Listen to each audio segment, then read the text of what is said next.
The Armstrongs have a taste for modern art.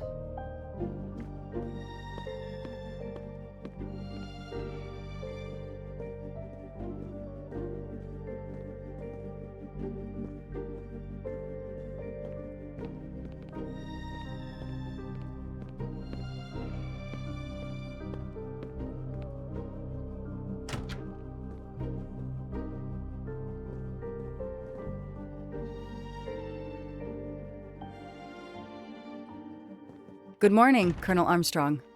Is your wife here? Here? No, Sonia is not here. Always one step behind. She died of a miscarriage last night. My wife, Daisy, and our baby. My whole family is gone. I'm so sorry. I came straight here this morning. I received word that you can arrange for Daisy to be returned to you for burial. I didn't know. Well, then, now you don't have to come back. I can arrange for Daisy, my wife, and our unborn child to be buried all at once. Very efficient. Being a military man, I can appreciate efficiency. I know how hard this must be for you. No, you don't know. I don't want your sympathy. I want you to do your bloody job and catch the creature that did this. I know you won't believe me, but I swear to you, I will find who did this. If it takes me to the far corners of the earth, I will find them. Then go. Please go now. Go find them.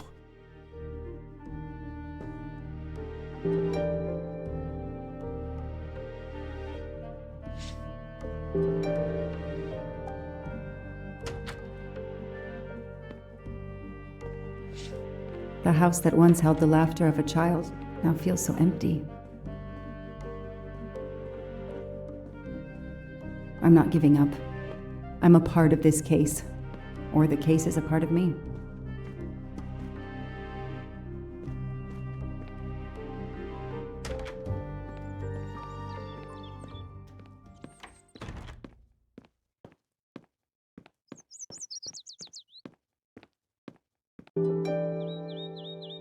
All units, hikers in the vicinity of the cabin where Daisy Armstrong was found spotted a pickup truck drive through the barricade tape and then head up the dirt road toward where the subject cabin is located. Any car nearby who can respond? Unit 28, we can respond, but we're a ways away. Dispatch, this is 11. I'm on it. Copy that. 11, you good to go. Copy that.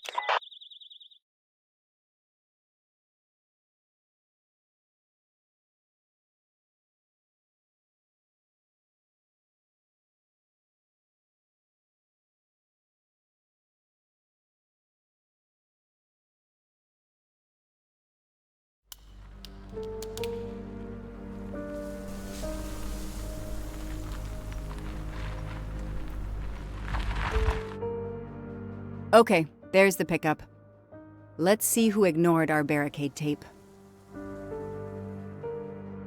11 here. I'm at the cabin. Someone has broken in. Are you requesting backup? Not yet. I'm going to take a look around. Copy that, 11.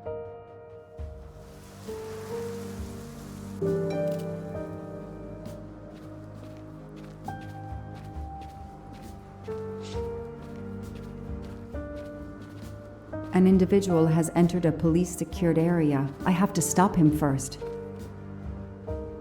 Footprints.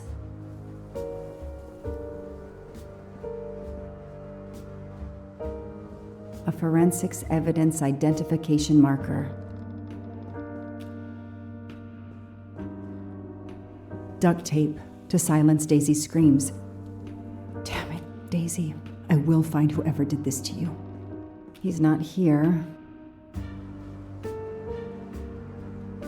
A forensics evidence identification marker. Forensics had to go through this place with a fine-tooth comb.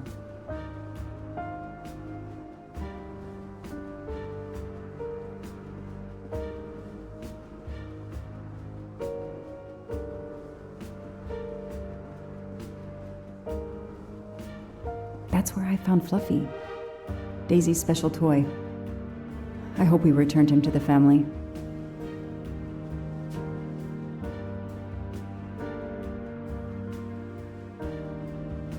He 3/8/92. Oh, when the poor deer was killed.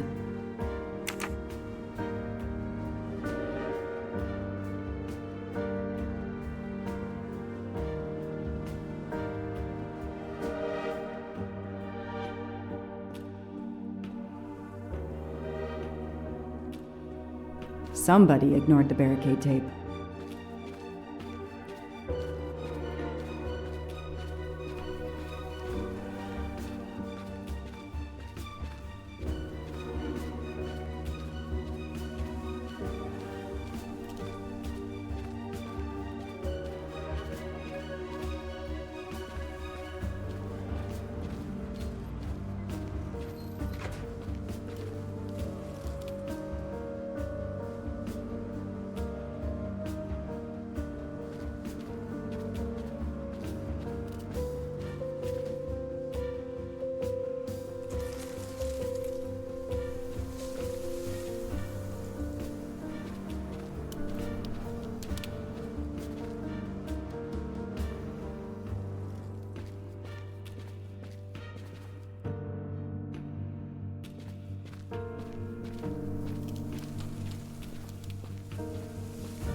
Don't shoot, officer. I'm on your side. Sir, keep your hands where I can see them. Sure, no problem. Sir, this is a crime scene. Who the hell are you? I'm a reporter. Boston 6 News. You can get us on cable even here in the mountains. They haven't heard of crime scene tape in a big city like Boston? All right, that wasn't my best move. I got all excited. I didn't expect to find the place deserted. It was hard to resist. You should have tried harder. I'm placing you under arrest. You should be thanking me. Look what you apparently missed and I found. We'll get to that, but you're going to answer some questions first. I'm more used to asking questions, but fire away. Who are you exactly? I'm Michael Clark, journalist for Boston 6 News. Off camera, but someday I'm going to be anchor. You just wait. Do you have a way to prove that? My press card's in my truck. What are you doing here? You should know a crime scene is off limits. I'm investigating the Daisy Armstrong kidnapping like you. Does the pickup parked in front of the cabin belong to you? Yes, indeed, it's mine. I'll check. Show me your hands. I'm gonna cuff you. I'm sure we can work out a deal. Put your hands in front of you.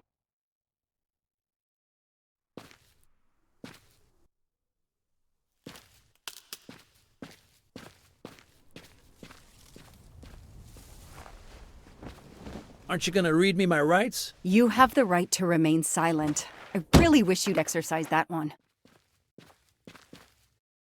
Dispatch, this is 11. I intercepted a suspicious individual at the crime scene. I'll check to determine how badly he's compromised it. Then I'm bringing him in. Copy that, Detective Locke.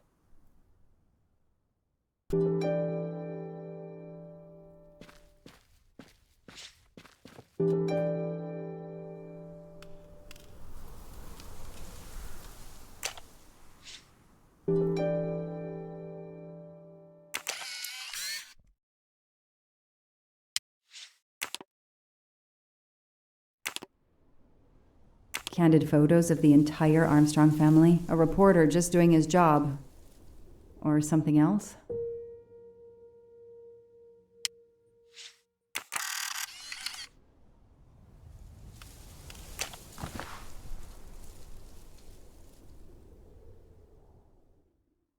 Clark's press card, and the phone number of the newspaper is on it. Ah, good. I can give them a call.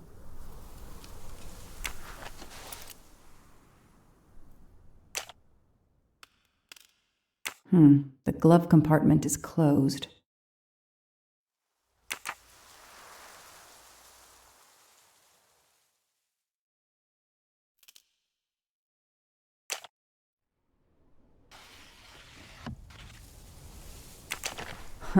Car keys in the sun visor. A classic hiding place. At least on TV.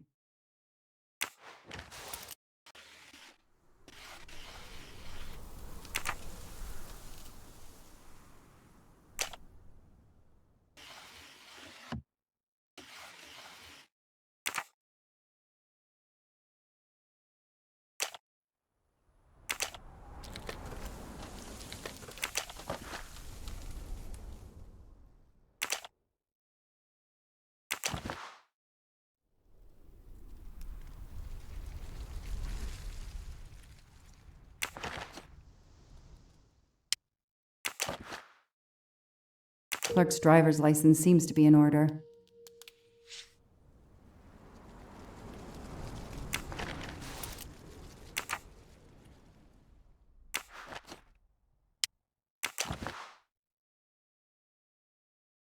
The vehicle registration is not in the name of Michael Clark or a rental company.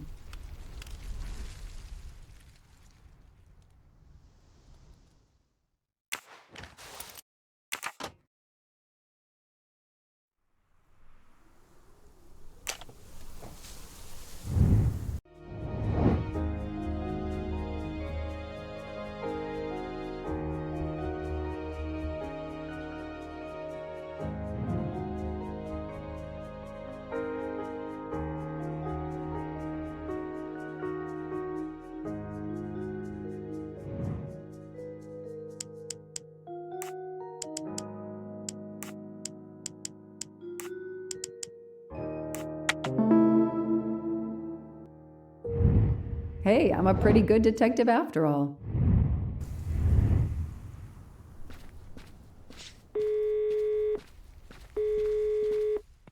Hi, I'm Detective Joanna Locke, Berkshire Police. I'd like to speak to an editor, please. One moment, please. Hello, Detective Locke? This is Abby Wilson. I'm a senior editor. What can I do for you? Does a man named Michael Clark work for you? Yes, he does. Why? When was the last time you heard from him? Oh, it's been at least 7 or 8 months. That's not unusual. He works in the field? Yes, Michael Clark is what we call a stringer. He works as a freelancer, comes up with a story we can use, we pay him, and we don't hear from him again for several months. What kind of stories does Mr. Clark write? Mr. Clark is an investigative reporter, mostly crime stories, to tell you the truth. He comes up with some pretty macabre stuff some of the time. Is there a problem? Or a story? Do you remember what the last case he investigated was? It was a murder case. The victim was a millionaire named James Miller. He was called the Frozen Fish King of Gloucester, Massachusetts. His body turned up in one of his nets. Or, rather, most of it did. Ah, well, thank you, Ms. Wilson. You've been a great help to me. Pleasure. I hope he's not in trouble. He can be a little pushy, but he's a good guy overall. So what's he working on now, Detective? Are you sitting on a story? Thanks again.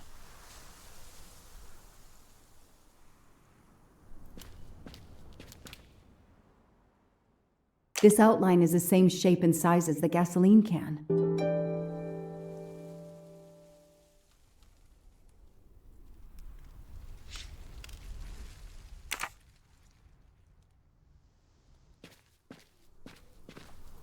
I don't need to talk to the suspect right now.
Yes! I knew I could do it. I can always use safe cracking as a career move.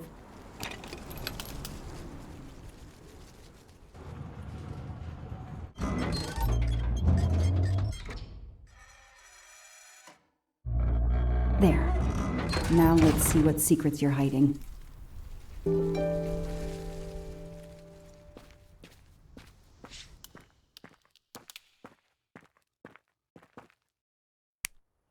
This must be the missing can from the pickup.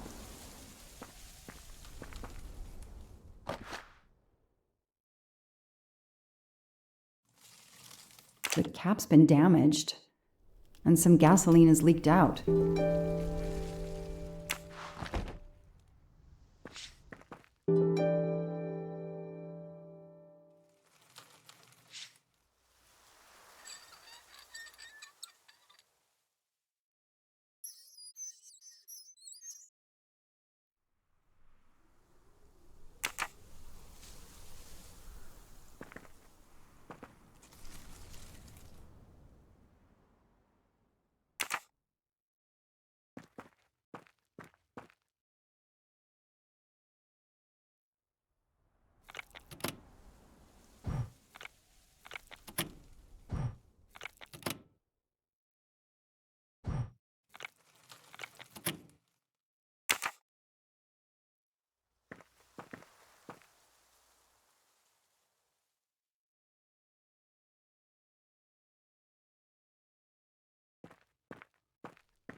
This bunker looks like it's as old as the cabin.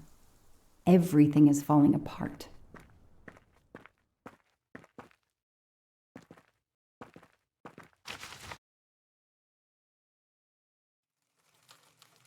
This blueprint. It looks like the bomb in the cabin. The kidnapper built the bomb here.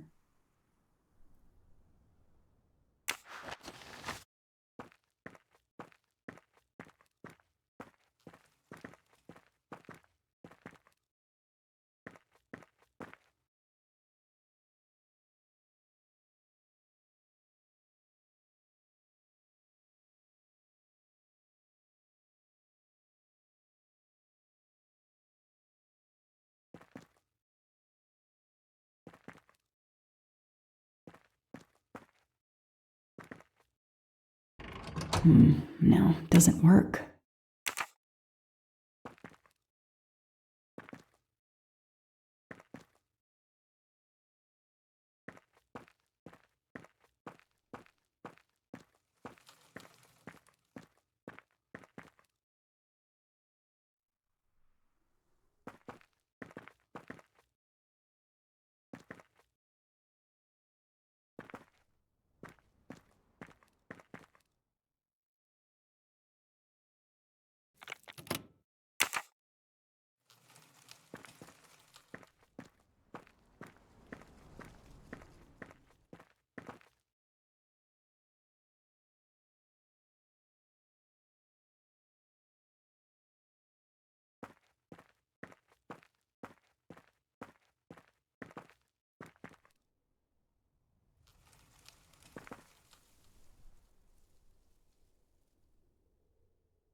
Let there be light.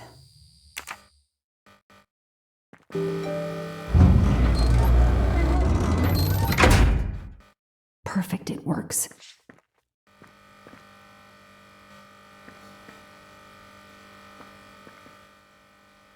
February 24th. the day of the kidnapping. They knew about the party and everything.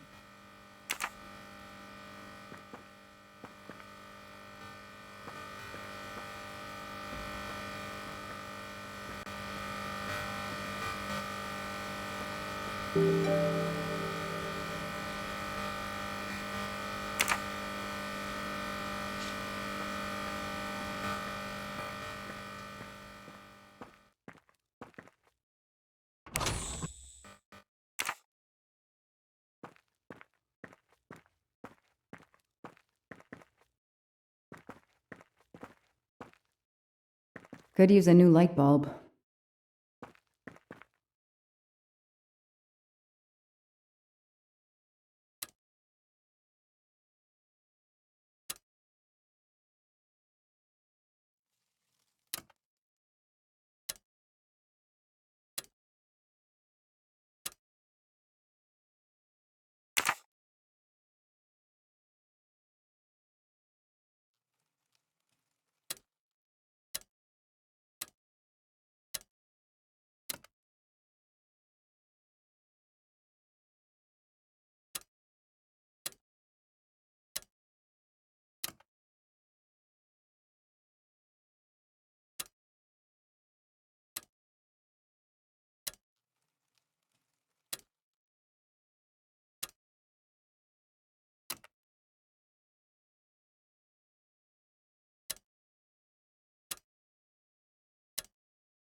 Yes!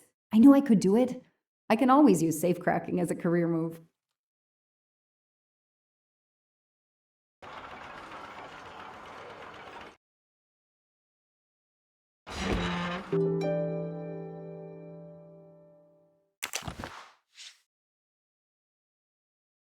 It's Daisy's hair clip, the same as the picture I saw at the Armstrong house.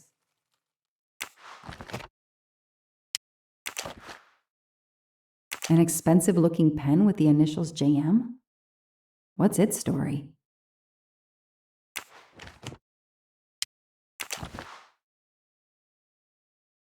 That looks like a hair caught in the band around the money. Forensics will tell me for sure, but that doesn't look like Daisy's color. These get locked up again until forensics get here. Okay, time for forensics to attack that bunker. And Clark? He's too sure of himself. I need to get him into an interrogation room and find out what really makes him tick.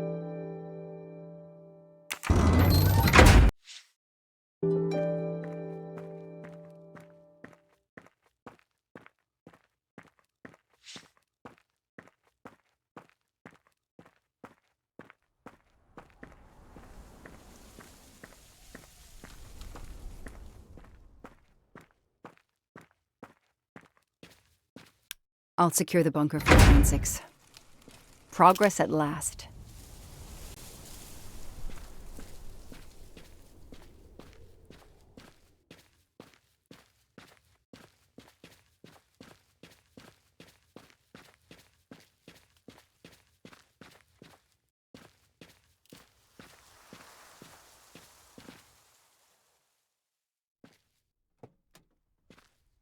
I know my rights. You can't keep somebody locked up in a car like this, you know. You wouldn't do it if I was a dog. Do they have bathrooms at the station?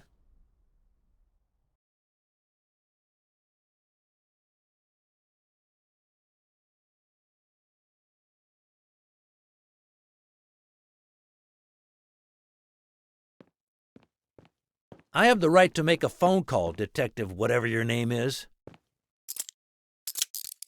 That phone is an outside line. Hello, boss. It's Michael Clark. I'm still on the Armstrong kidnap, but there's a small problem. I got caught being someplace I shouldn't be. I'm at the police station. No, I'm not under arrest. Just questioning. Fire me. Why? The station's integrity? You're kidding me, right? If you think I've screwed up that badly, then fire me. Got that? Fire me. Yes, do it. That didn't go well. I think I got my point across. What happens now? Go ahead. Then we'll have a chat.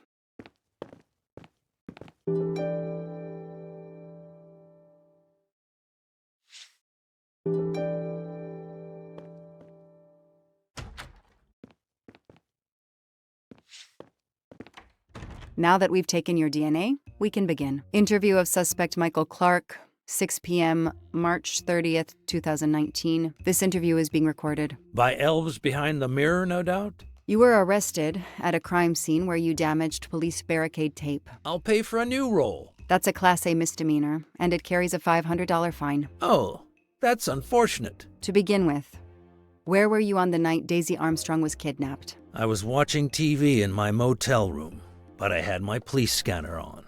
I heard the first reports that the little girl was missing. No way the police at the scene were gonna let me get close.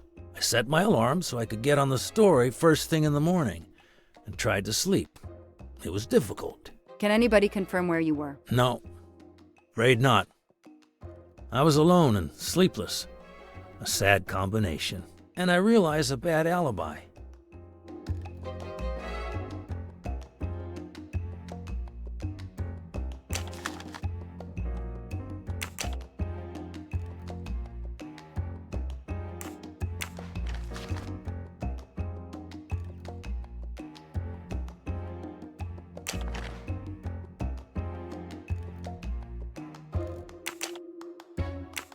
You say you're a journalist, a stringer for Channel 6 News in Boston. I sell my stuff to lots of media outlets.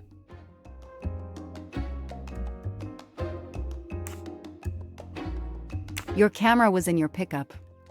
You didn't want to take pictures of the crime scene? I like to get the lay of the land. Once I see the story I want to tell, then I start documenting it. I don't know any journalist who works a case without their camera close at hand. He thinks he's invincible.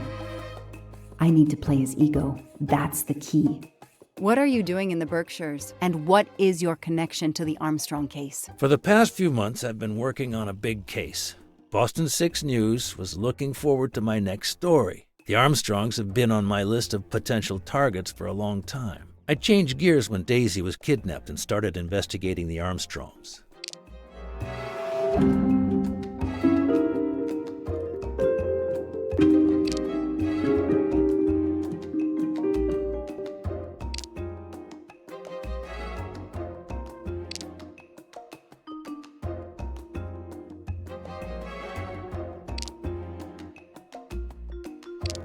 I need proof, not guesswork. Where's a lie detector when you need one? So you just stumbled on a major kidnapping story during your stay in the Berkshires? Yeah, I was researching PCBs in the river for crying out loud. Then, wow, the Armstrongs. That's not a Science Sunday report. That's a lead. Sometimes you just get lucky. Your camera in the pickup. There were photos of Daisy from before she was kidnapped. The Armstrongs are a famous family like the Kennedys or Hollywood couples. Gossip sites love them. People want to see how they live. I started out just stealing candid shots. Paparazzi live on getting that one exclusive shot. Steamy, intimate, whatever. Then when the kidnapping happened, I realized I was here first. What an opportunity, and I jumped at it. You have an answer for everything. You're not very good at this, are you? How long have you been on the job? Long enough to put you away for life, if you killed that little girl.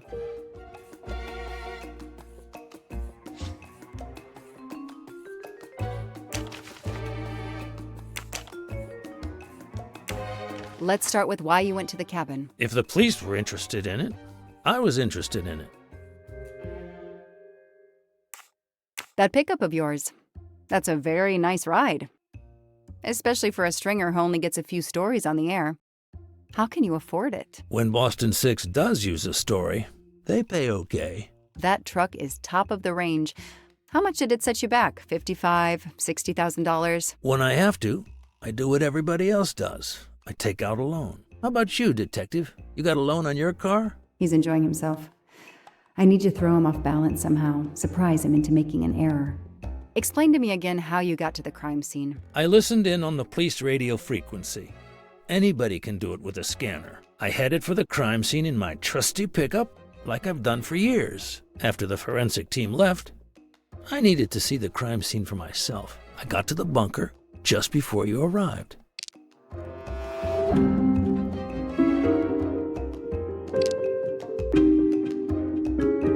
You You said you've been driving that pickup for years? You heard right. Thanks to it, I never miss a story. You say you've been using your pickup for years, but the title certificate is not in your name. The truck belongs to somebody named Stephen Baker. Okay, I don't get why the pickup is so important to you, but I guess my ego made me say that. Yeah, the pickup was lent to me by a friend. I couldn't afford it even with a loan. I think you stole it, Mr. Clark. You needed a pickup like that for our mountain roads, so you stole that one. Try proving it. But while you run off on some wild goose chase, you can't hold me.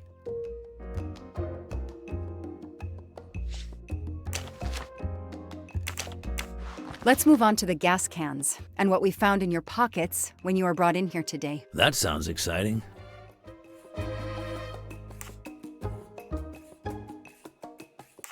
In addition to the gasoline in the back of your pickup and another in the bunker, you had a lighter and gloves in your pockets. You were going to set fire to the bunker and every scrap of evidence inside. Where to begin? I'm sorry to disappoint you, but I wasn't planning to use these things to destroy the crime scene. I've been around crime scenes my entire career. I brought the gloves so as not to contaminate it with my fingerprints. The gas can in the back of my pickup, I use it to put gas in the truck. Gas stations are few and far between in your mountains. I didn't know there was a gas can in the bunker. If that's true, I did you a favor. My arrival obviously scared off somebody planning to burn everything. Do you also have an excuse for your lighter? The lighter? I'm trying to quit smoking. I used the lighter as a reminder not to start again. I know that Clark is lying. I need to reconstruct the whole sequence of events in order to understand what happened.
That is a great detective job.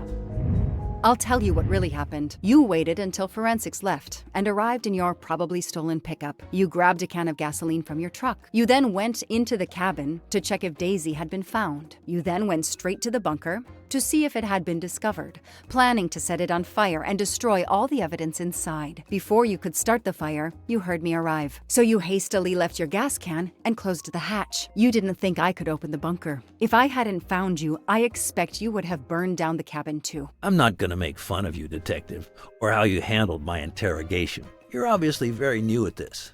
I swear I'm telling the truth. I didn't know the bunker was there until the moment you showed up. I seem to have trumped your entire police force. When I get the DNA results from the bunker, we'll continue this conversation. You have no concrete evidence against me whatsoever. The lab results will be in soon.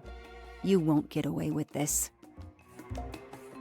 See that call? That's your arrest warrant and a one-way ticket to prison. I'll be right back.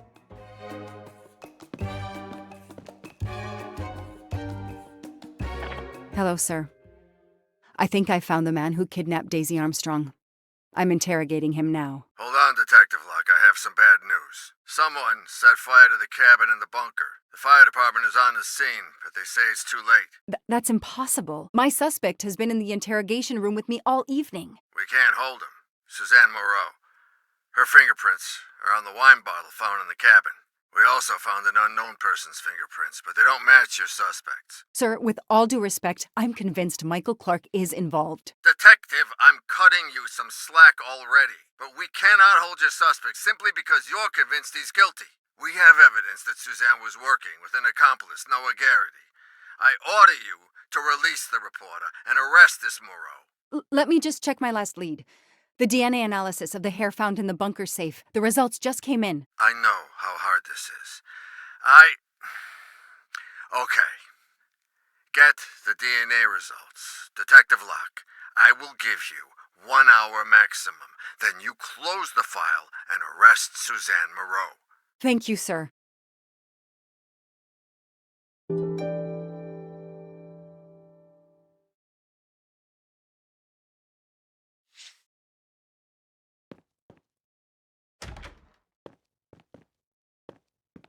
Who did you call earlier? An editor from the Boston 6 News. An editor you repeatedly said should fire you. That was your accomplice, wasn't it?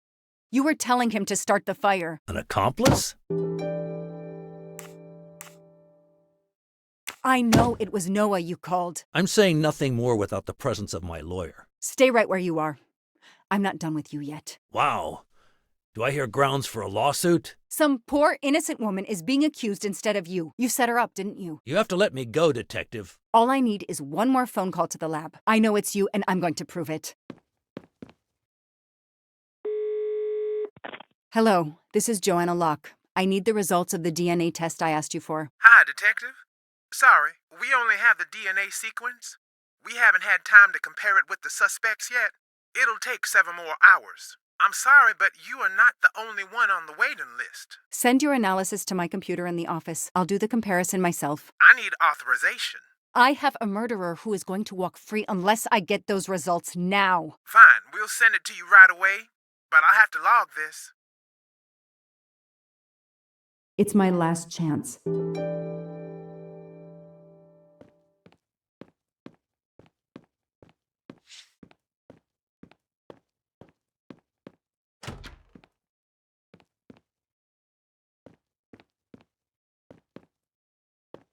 This is all a game to him, and he doesn't expect to lose.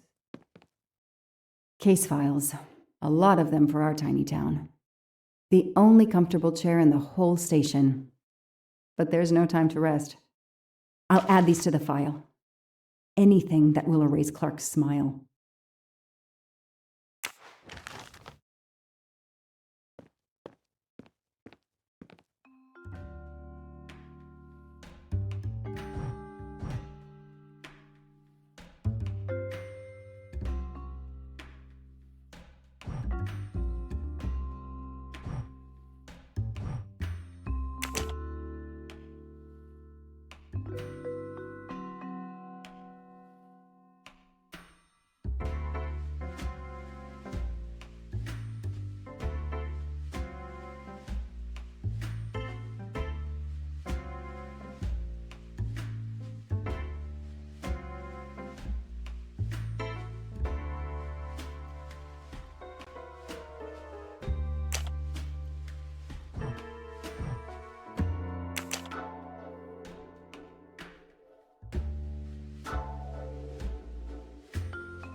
Oh, no, no! Suzanne? I don't understand. I was sure it would be Clark's hair. I'll have to let him go.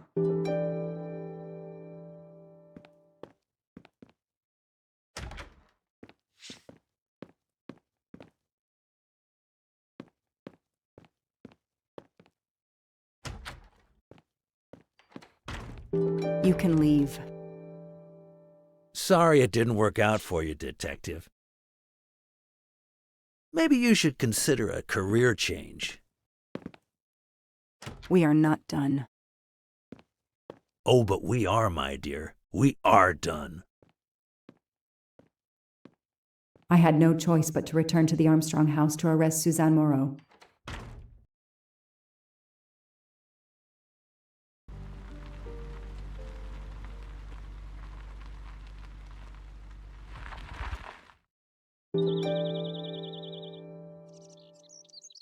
The arrest warrant for Suzanne Moreau.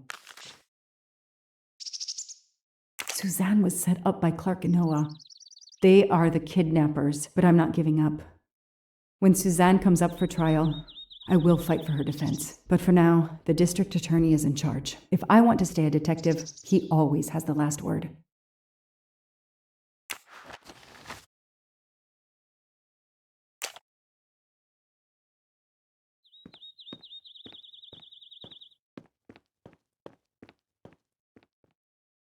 The door is wide open. How strange.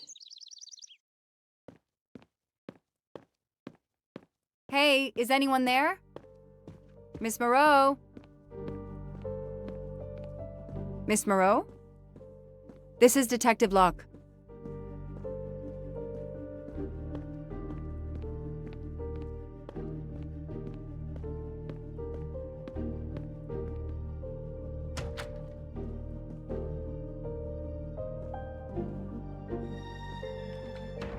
Miss Moreau, can you hear me? It's me, Detective Locke. You must get up now. Miss Moreau? Miss Moreau, can you hear me?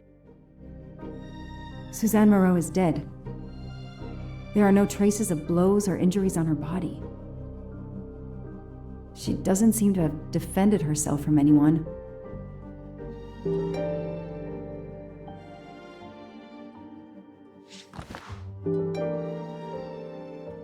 It appears Suzanne killed herself by ingesting all these drugs.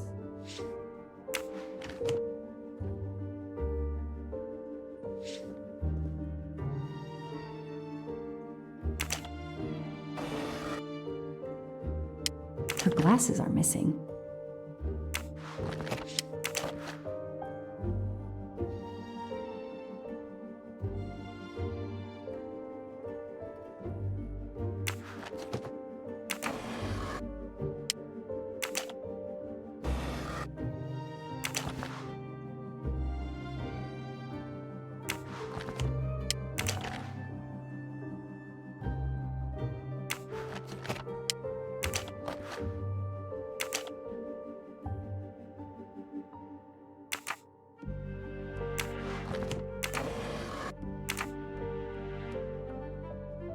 Suzanne's diary is missing.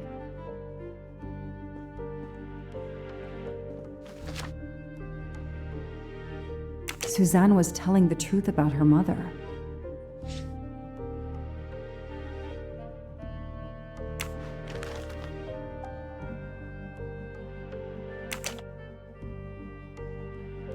She must have realized at last how she'd been used. The death of her mother would have been an additional shock, and the self-righteous court of social media was as quick as usual to try and convict her.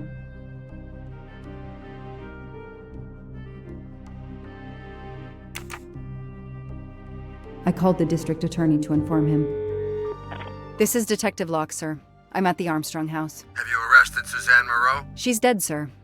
Apparent suicide, but I need a forensics team. She killed herself out of remorse for her part in the crime. We don't know that yet. I'm calling forensics now, but I wanted you to know. What a mess. Stay on site until forensics arrive. Yes, sir. Standing by. The investigation was officially closed. I was certain that she was innocent, and Clark had been responsible for 4 deaths and then vanished into thin air. With $1 million. Dollars marked, though, and not easily spent. I didn't care if the case was officially closed. I swore, Mr. Poirot, whatever it took, I would hunt him down.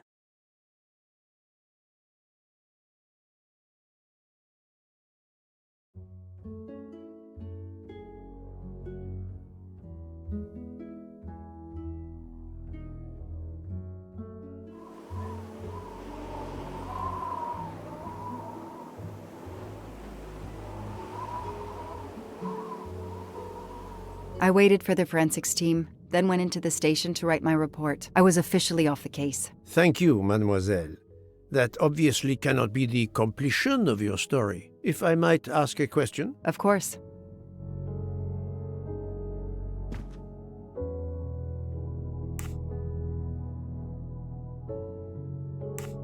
Suzanne Moreau's boyfriend, the one who manipulated her and burned down the cabin, this was Ratchet? No, he was an accomplice.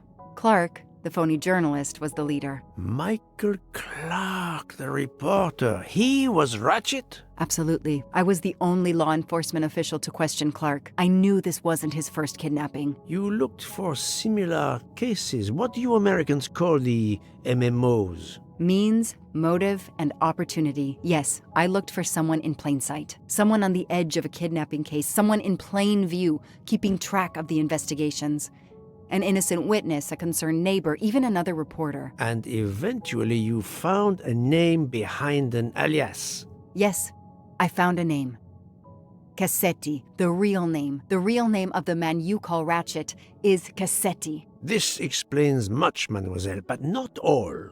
It explains why she is our number one suspect. But not how she came to be on this train. Attends, she has grown pale. I don't know what's wrong with me. Excuse me, Mr. Poirot.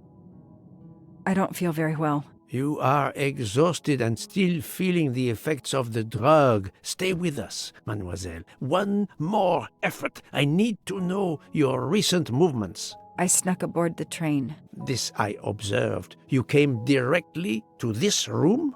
Yes, and other than a couple of careful trips to the ladies yesterday, I never left this room. I didn't want to be spotted by Ratchet.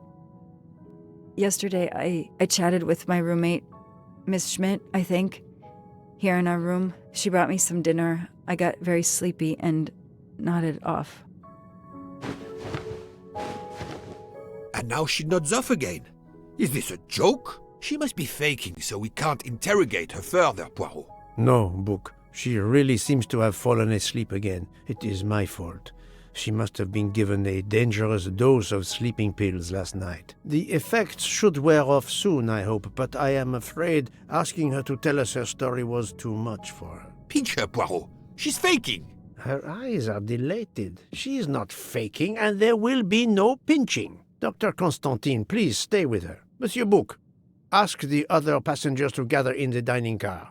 There are still many questions I need to ask. But all of them together? Won't someone overhear your questioning the others? I will speak softly because I am trained to do so. They will speak softly because they want to. Very well. I will do as you say.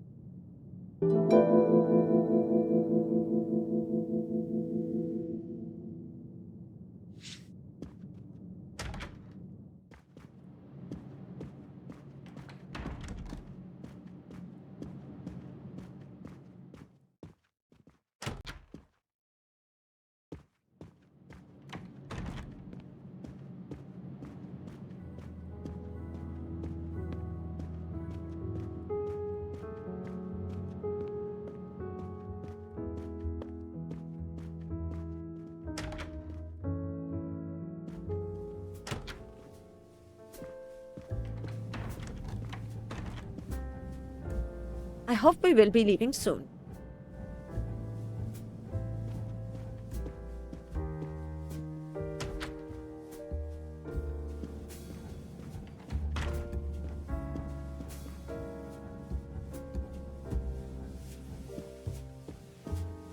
I should go and interview the passengers in the restaurant car.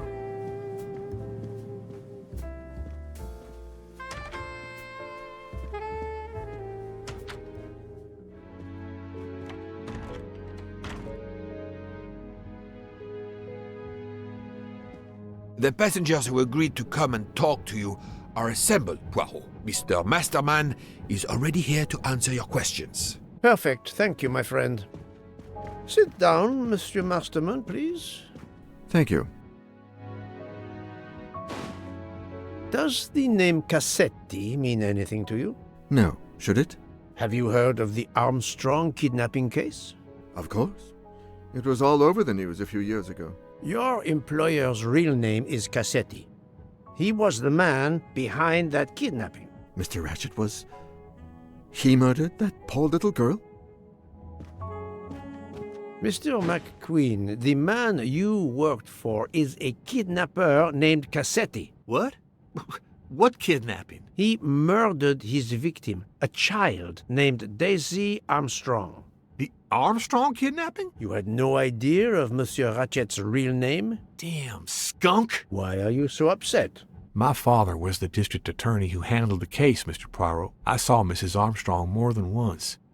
She was a lovely woman, so gentle and heartbroken. If ever a man deserved what he got, Ratchet, or Cassetti, is the man. He didn't deserve to live. Madame Olson, have you heard of the Daisy Armstrong case? No, I've never heard of it. It was only 2 years ago. It was famous. Maybe so, but it was not famous in Spain, where I have been helping the refugees from Africa. You've never heard the name Daisy Armstrong? No, never. Daisy Armstrong? No. No. No! No. Yes. It was all over the English tabloids before I went to Jordan. A horrific crime that claimed the lives of an entire family and their wrongfully accused nanny. That's right, isn't it? Quite so. I thought the culprit had been punished. Some might say that the culprit was punished last night. Oh, my heavens. May I ask you a few more questions? Yes, of course. You were in Jordan? Yes, I was an English tutor there to the children of a high official. Until recently. You read about the crime, as you said, in the tabloids. Yes, that's right. For weeks, news of the royal family was eclipsed. Have you ever been to the United States, mademoiselle? No, never. Jordan was really my first trip abroad. What is your relationship to Captain Arbuthnot? Who? A former soldier traveling with us. You must have met him. Ah, yes, I met him on the platform in Istanbul. We only had a brief exchange of pleasantries, nothing more. British Reserve and all that. Ah, the British Reserve. Yes, with this I am familiar.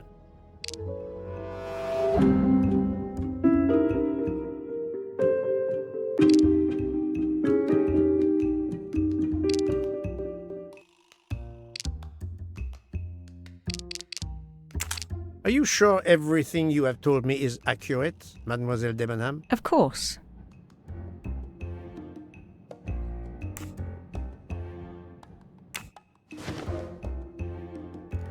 Mademoiselle, I know that you met Captain Arbuthnot at the Tocatlion Hotel. You were spying on me? I am very attentive to my surroundings. It helps in my profession. Well, it's your word against mine. I had occasion to be of some assistance in recovering Captain Arbuthnot's train ticket. While searching his room, I also discovered one of your earrings. Whatever your relationship may be to the good captain, I doubt it has anything to do with British Reserve. You will not tell me your secret, mademoiselle? I can't. I don't know what you mean. Poirot, Miss Debenham's got nothing to do with this business. Nothing. Do you hear?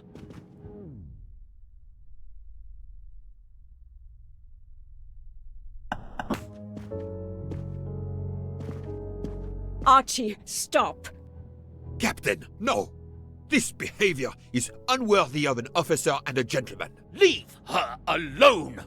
Have you no honor? Archie, we should go. Captain Arbuthnot, I am certain you are a brave soldier, but you are a poor actor. The truth is that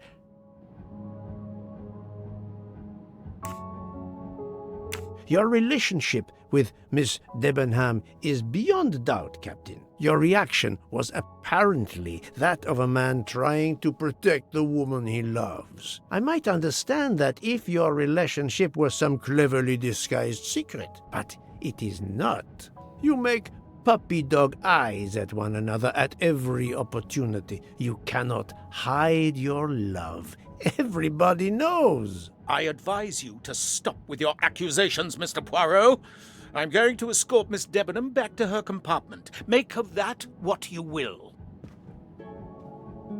The captain and Mademoiselle Debenham are obviously adamant about not revealing their relationship, but this scene convinced me there is more that is not so obvious. This murder has everyone on edge. In my 25-year career, I have never seen such madness aboard the Orient Express. I understand, my friend. The more we learn, the more perplexing this train ride becomes. But we have other clues to pursue. What do you have in mind? The broken watch on Monsieur Ratchet's wrist, for example, and the handkerchief found near the body. Who does that belong to? This little drama we have just witnessed has not put you off the scent. Far from it, my friend. Will you return to your watch over Mademoiselle Locke? Yes, I will. Dr. Constantine can probably use a break. Good. Au revoir, Poirot.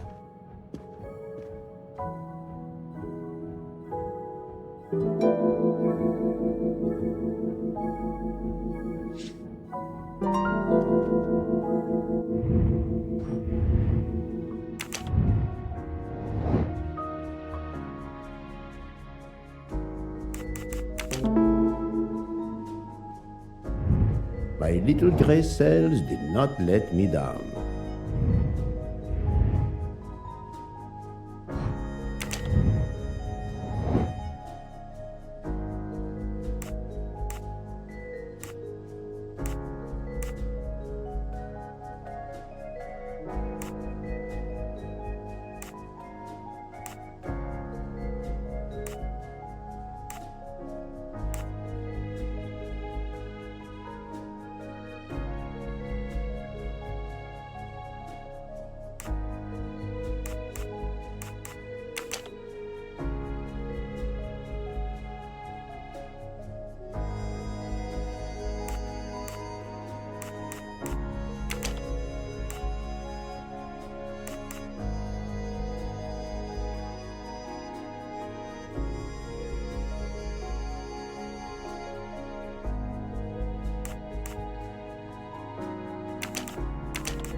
This is wrong, but I'm never far from the truth.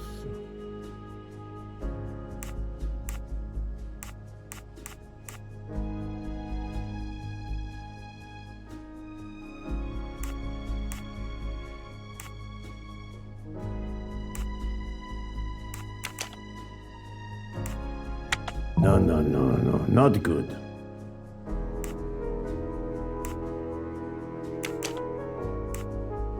Think, Poirot, that is not a good answer.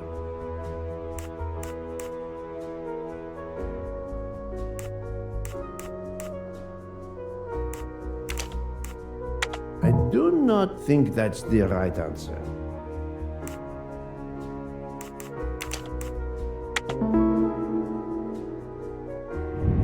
I'm right again. That happens to me a lot.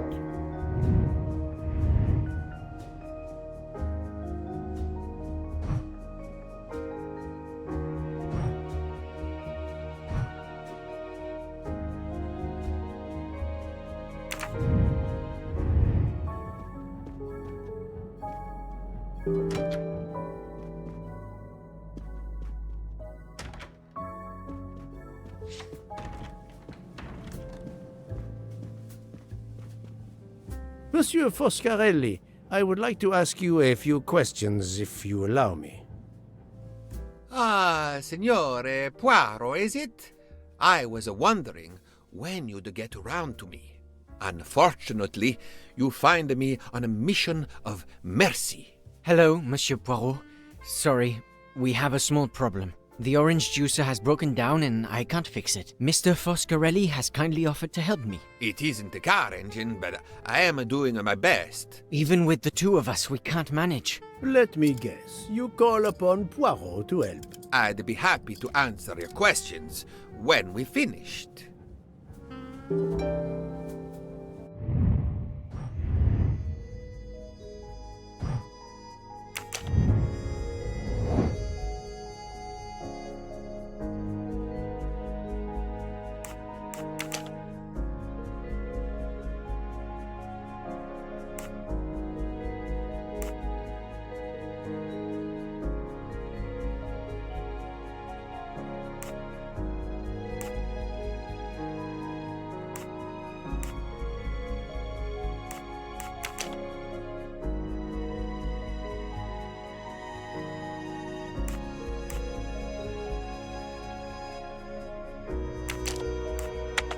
Think, Poirot. That is not a good answer.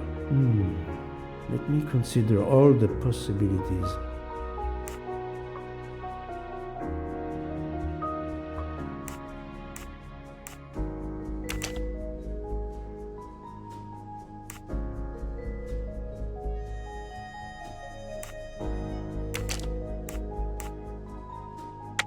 I must admit I'm not right this time.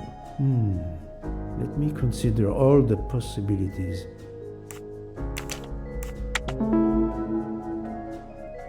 Yes, there are only 3 possible hypotheses. The watch has been tampered with, or it is out of adjustment, or it indicates the time of the murder.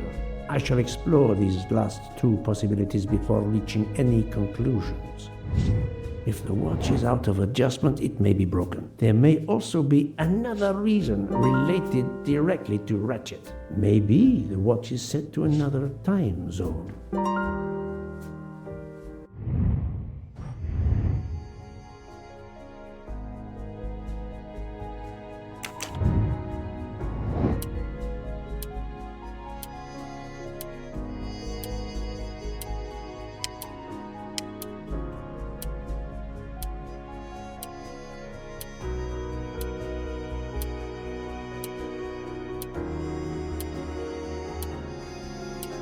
The watch was not defective because the second hand is still moving.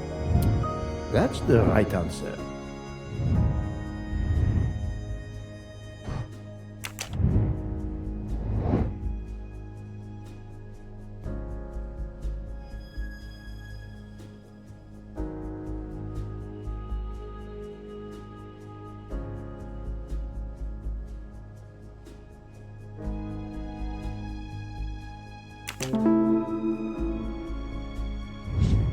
That was easy.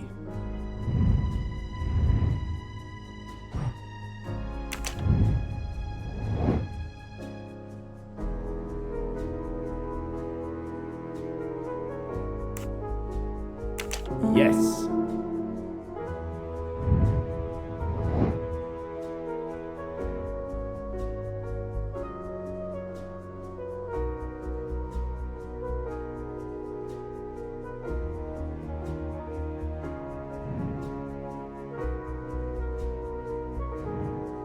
Fantastic. If this theory is correct, then the murder took place at 12:15 a.m. I must interrogate all the passengers to see if any of them have an alibi for this hour.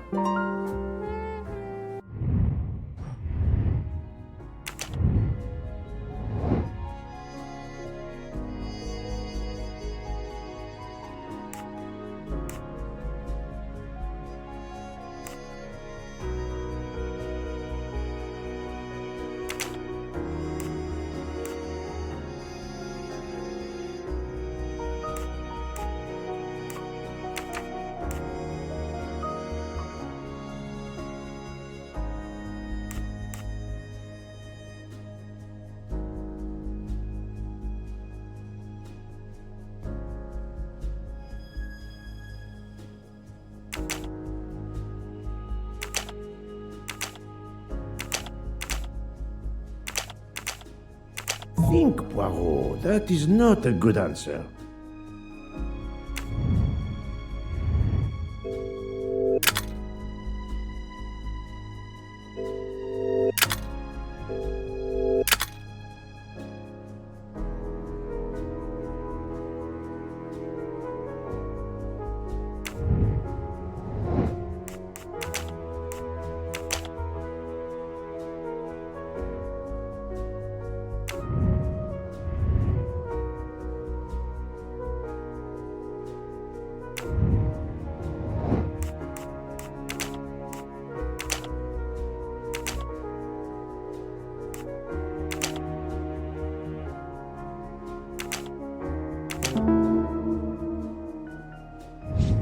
That's the right answer.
Voila, it should work correctly now.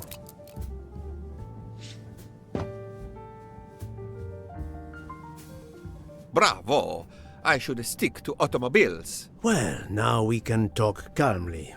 Monsieur Foscarelli, is it? Antonio Foscarelli, delighted, Monsieur Poirot. You have, of course, heard about Ratchet's murder last night. Oh, naturally. It is all anyone is talking about. Have you ever been to the United States? Yes, it has been a primary market for our cars for the last 10 years. You remember the Armstrong case? Armstrong? The name, yes. It was a little girl. A baby, was it not? Yes, a very tragic affair. Did you know that Cassetti, the kidnapper, was actually Ratchet? Oh, no. Then he deserved to die. I mean, wouldn't you agree?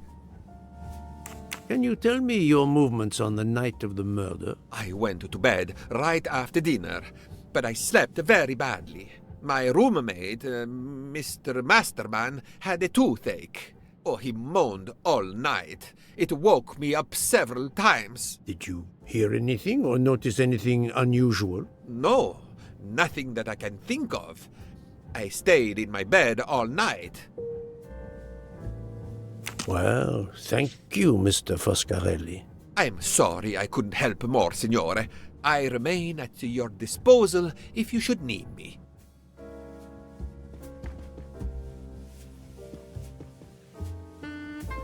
Thank you so much, Monsieur Poirot. I can put orange juice back on the menu.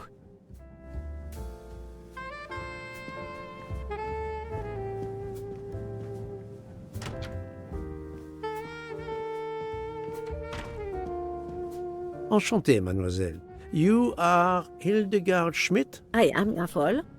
And you, I know, are Herr Poirot. Correct. May I ask you for a few minutes of your time to answer a few questions? With pleasure, but first may I ask for your help?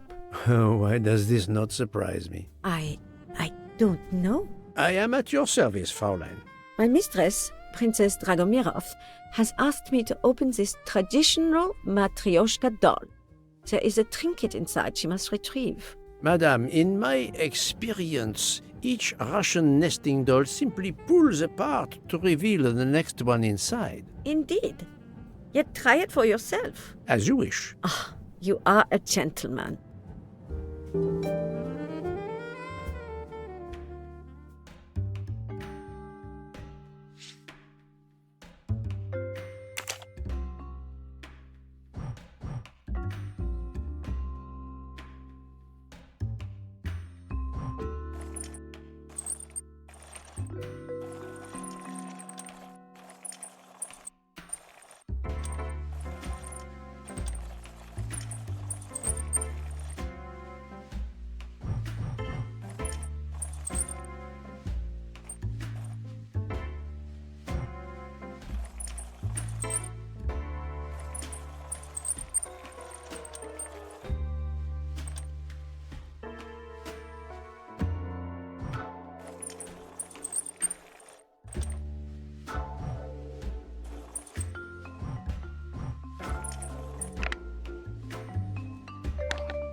The inscription reads, "To my dearest friend."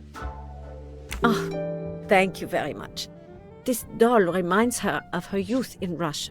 It was very hard under the Soviet regime, but thanks to her strength of will, she rose to be the head of a museum of antiquities in St. Petersburg. Even though she now lives in Berlin, it is said that the Kremlin still fears her. She must be a formidable woman indeed. You are her maid? I am her companion. I help her in her daily tasks, and I keep her company. Ah, forgive me. You will have heard of Ratchet's murder last night. Yes, of course. Everyone is talking about it. Have you lost a handkerchief embroidered with an H, madame? Oh, no, monsieur. I thought perhaps since your first name is Hildegard. It is not mine, I tell you. I could not afford something so nice. I have no idea who it belongs to. My apologies, I did not mean to alarm you. Can you tell me how you occupied your time last night? Just after we left Istanbul, I had tea with my roommate, Fräulein Locke.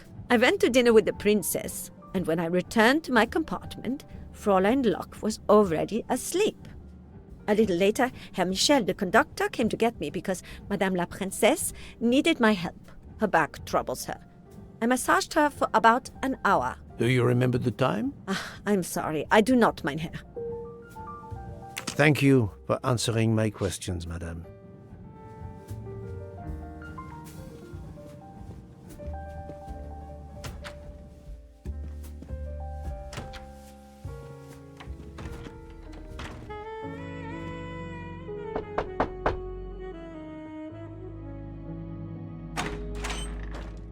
Monsieur, I am Hercule. I know who you are, Monsieur Poirot. What do you want? Answers to a simple question or two. All right, but quickly.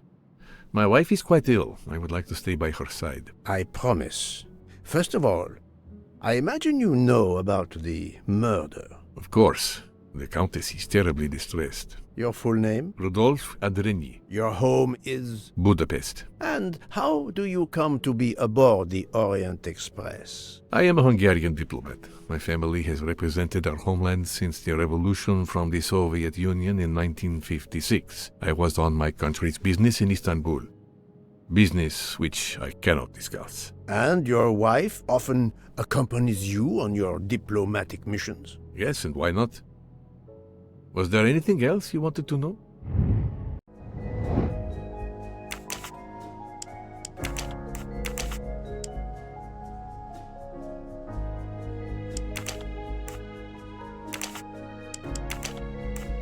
I must admit I'm not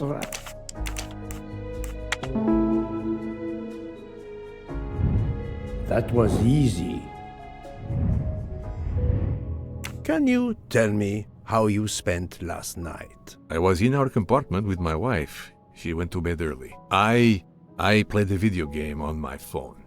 Around 11 o'clock in the evening, my wife woke up and couldn't get back to sleep. She took a sleeping pill. As for me, I went to bed soon after that and slept straight through until morning. Have you ever been to the United States? I was posted to the Hungarian embassy in Washington for a year. You knew perhaps the Armstrong family. Armstrong? Armstrong. It is difficult to recall. One meets so many people. It was the kidnapping of a child, a very sad affair. The culprit was the man on this train who called himself Ratchet, the one who was murdered last night. Indeed. It sounds like justice finally caught up with him. Thank you for your time. Now, I'd like to speak to your wife, if you don't mind. It's impossible. As I told you, my wife is very ill. Thank you, and good luck with the investigation. Eh bien, the good Count does not appear to want me to talk to his wife.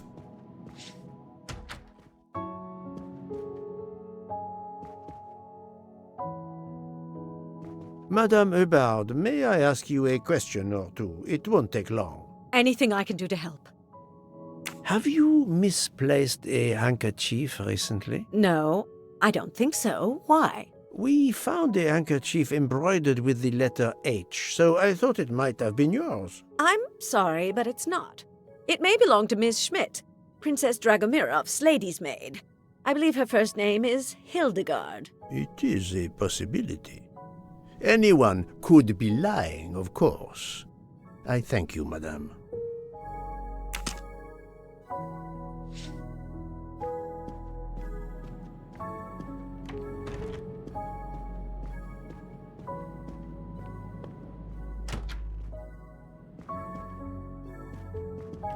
Hello. Can I do something for you? Hello, Monsieur Hardman, I believe. You have heard of the murder? Cyrus Hardman. Yes, and the fact that there's been a murder is all over the train. You do not seem very concerned about it, monsieur. It's not the first murder I've run across. I had no idea the selling of toys was so dangerous. I did overhear you mention at dinner that this is your profession. Toy salesman is a cover. I'm a private detective, just like you, from the U.S.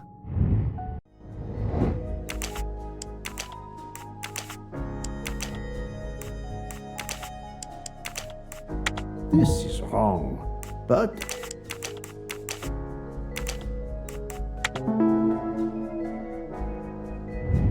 my little gray cells did not let me down. I did not expect to find another detective on this train. I just finished a job in Istanbul when I received an email from Ratchet. He hired me to protect him. Something you failed to do. I'm not happy about that. He'd received some threatening letters. I was supposed to watch his back, and yeah, something I failed to do. But he seemed to think he was in more danger when he left the train. He was traveling to Paris? I assume so, but I'm not entirely sure. Can anyone on this train confirm your identity? Yeah, that McQueen kid. Ratchet's secretary.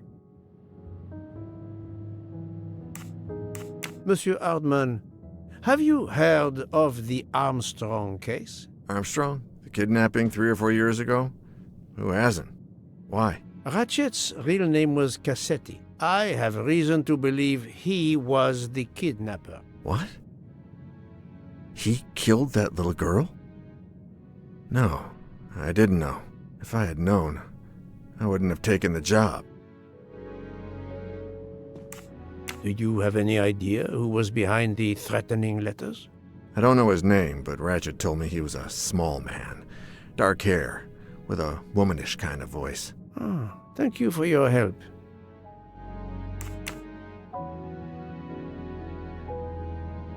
Is this handkerchief embroidered with an H yours? Do I look like the kind of guy who would use a handkerchief like that? Were you on duty last night? You bet. I kept my door open a crack and I watched all night.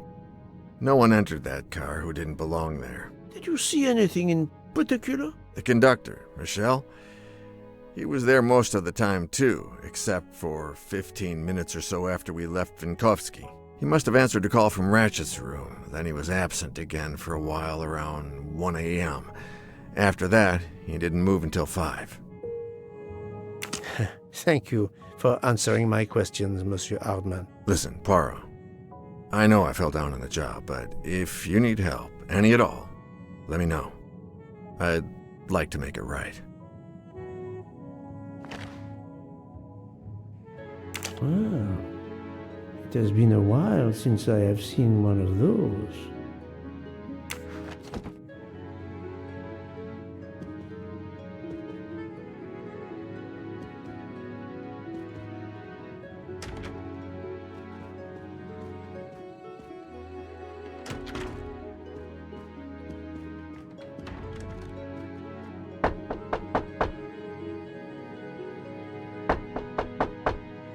I am not prepared to receive anyone.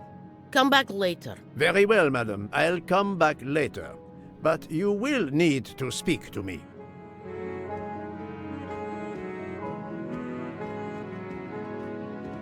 So, my friend, have you finished your investigation? No, but I have managed to solve a few mysteries. Okay. I stay here to watch this young lady.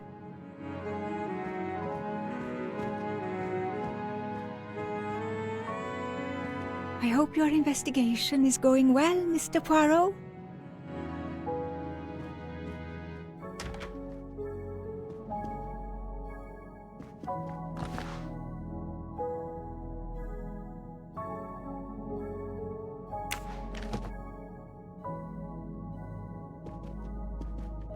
Ah, Monsieur McQueen, may I ask you a question? Anything I can do to help, Mr. Poirot? This handkerchief embroidered with an H.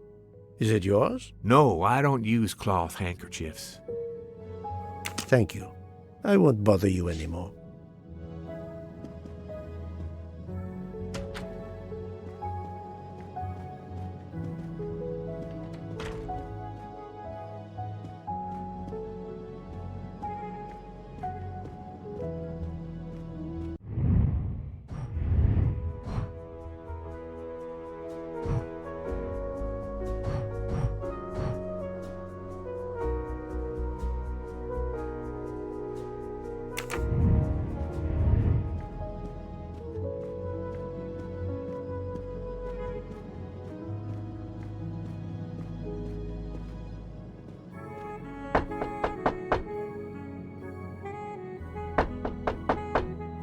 I am not prepared to receive anyone. Come back later. Very well, madam. I'll come back later.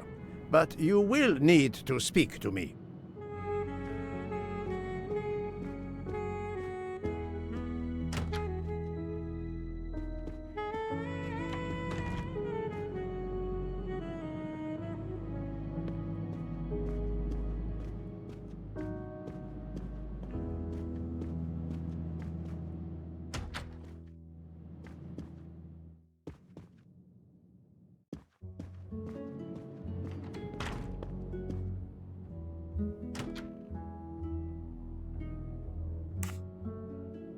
Monsieur, if I am to catch this murderer, I will need your help. My help? I am at your service, Poirot.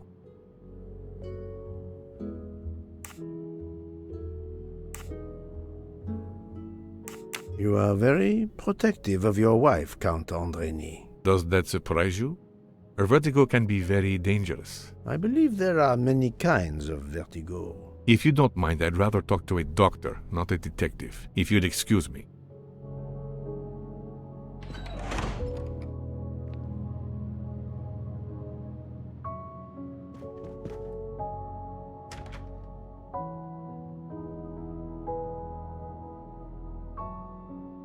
Monsieur, if I am to catch this murderer, I will need your help. My help? I am at your service, Poirot.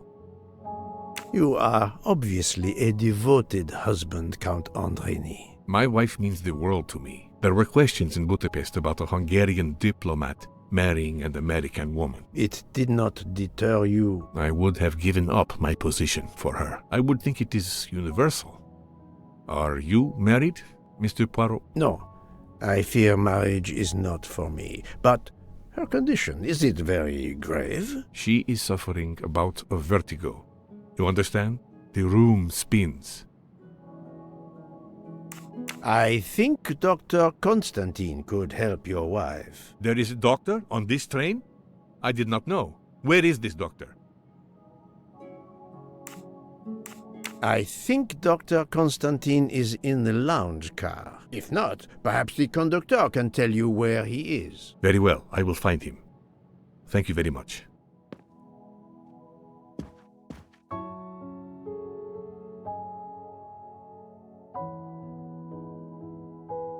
Forgive me for intruding, madame. I am Hercule Poirot. I know who you are, Mr. Poirot. I overheard you send my husband on a wild goose chase. Your husband cares for you greatly, madame.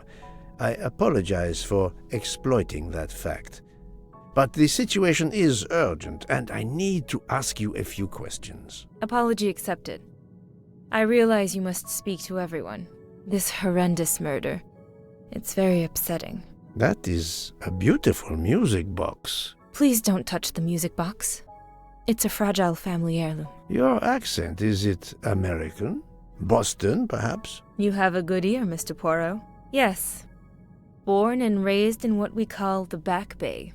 Are you in the diplomatic service like your husband? No, not officially. I was still in college when I met Rudy 2 years ago. I keep myself busy handling his scheduling, travel, appointments. Ah, what is the saying? Behind every great man there is a great woman. That was the saying. Today one might reverse the sentiment as well, don't you think? Of course, I stand corrected.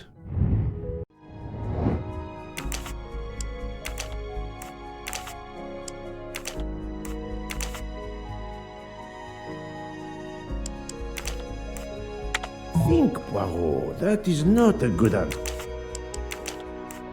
I do not think that's the right answer.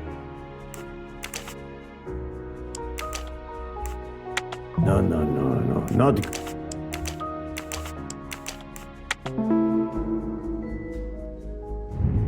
I'm right again. That happens to me a lot.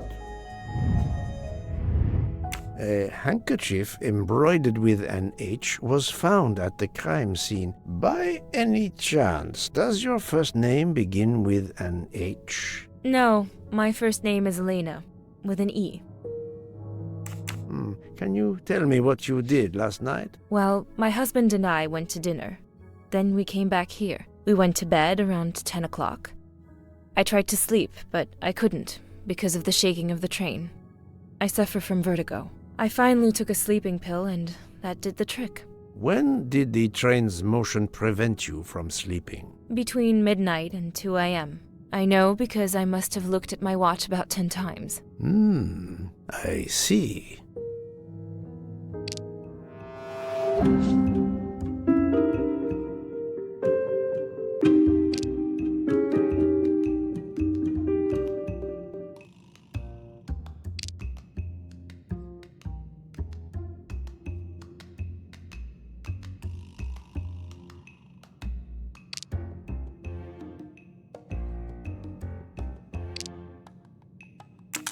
Calm now, Countess. You are not telling me the truth. Why do you say that?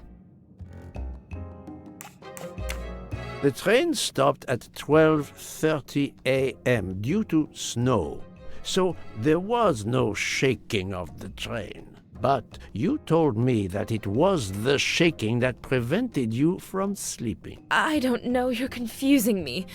My vertigo. Madame, a man died last night. You can't talk nonsense just because you're sick. You are hiding something from me. How dare you? I didn't do anything wrong. I'm going to find my husband.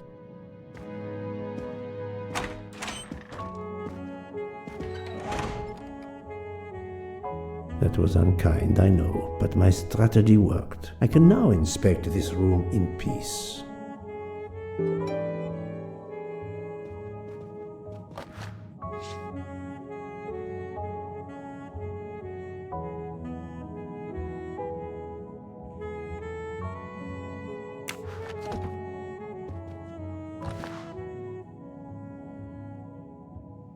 These must be the sleeping pills that Countess Andreni took last night.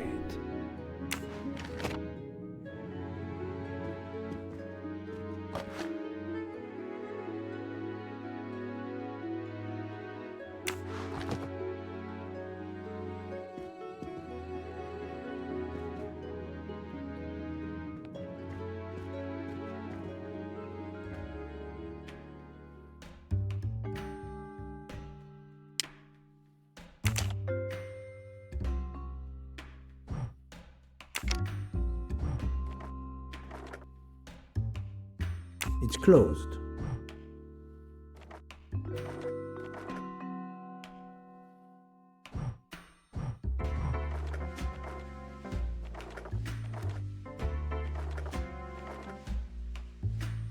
It's closed.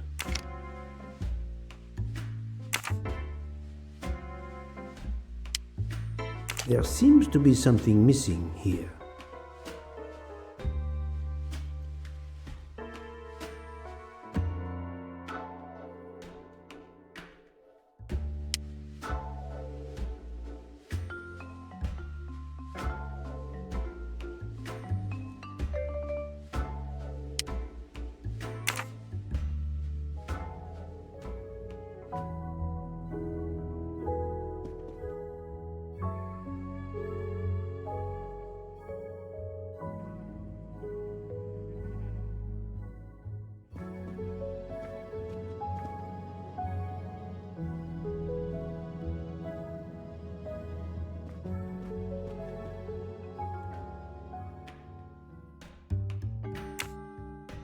There seems to be something missing here.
An engraving written in, I believe, Russian Cyrillic.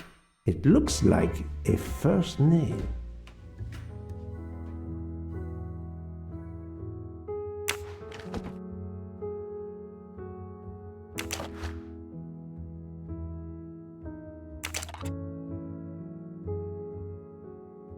For my beautiful young ladies, Helena and Sonia. Helena with an H. It's Countess Andreni with an older girl. Poirot! Have you no shame?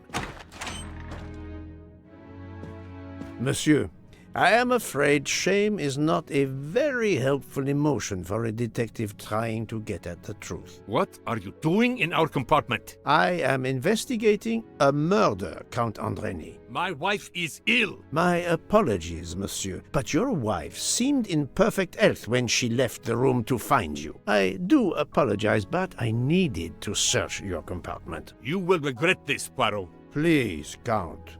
You aren't going to challenge me to a duel, are you? Countess, I'm afraid I took the liberty of inspecting your little music box. How dare you? The message in the medallion was addressed to you and Sonia. Sonia Armstrong, your older sister, the mother of Daisy, the murdered child. I am a Hungarian diplomat. You have no official standing here. You have no right to search. No, Rudolph. Let me speak. It's useless to deny what this gentleman says. I am Helena Goldenberg, the sister of Sonia Armstrong, and Daisy was my niece. The music box is a gift from my sister's godmother, a very close friend to my mother. We hid the truth from you when we learned that the man killed last night was the person who destroyed my family. I panicked. I didn't want to be accused. That is also why you lied about the H in your first name? Exactly. Your ferreting about looking for the H is obviously part of your investigation. If I found a handkerchief in Monsieur Ratchet's room embroidered with an H, I might suspect you had been there. A handkerchief? I don't have any handkerchiefs embroidered with my initial. To be honest, that sounds awfully old-fashioned to me. I give you my word of honor that last night, Helena never left her compartment. My wife is telling you the truth, Poirot. I hope so. I'll let you rest. The matter of the H on the handkerchief still needs clearing up. But first I should check the inscription on the back of the medallion.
Natalia.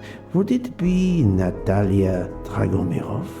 She is the only Russian passenger on the train. In addition, her first name begins with an H in Cyrillic. That's the right answer.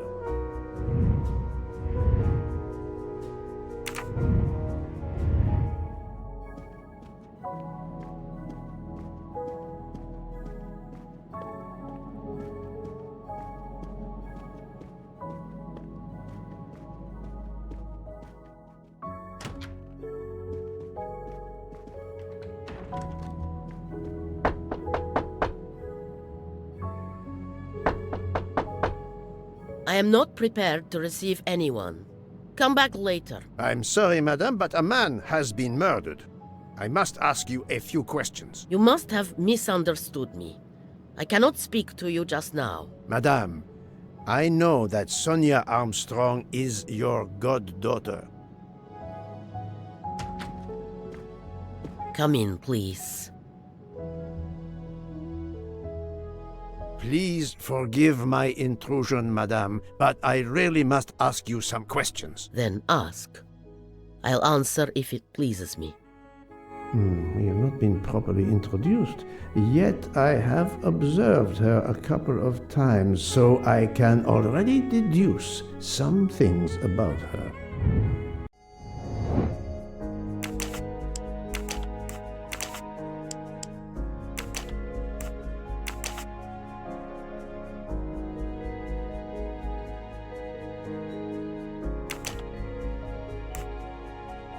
This is wrong.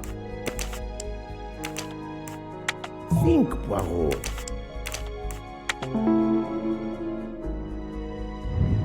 That was easy.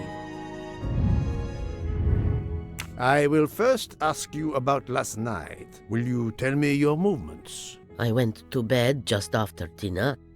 I read until 11, then tried to sleep. Later I woke. What caused you to awaken? I suffer from back pain, a consequence of old age interfering with an active life. I called Schmidt around 12:45 a.m. to give me a massage. She did so until I fell asleep. How long was she with you? A good hour, I would say. I see.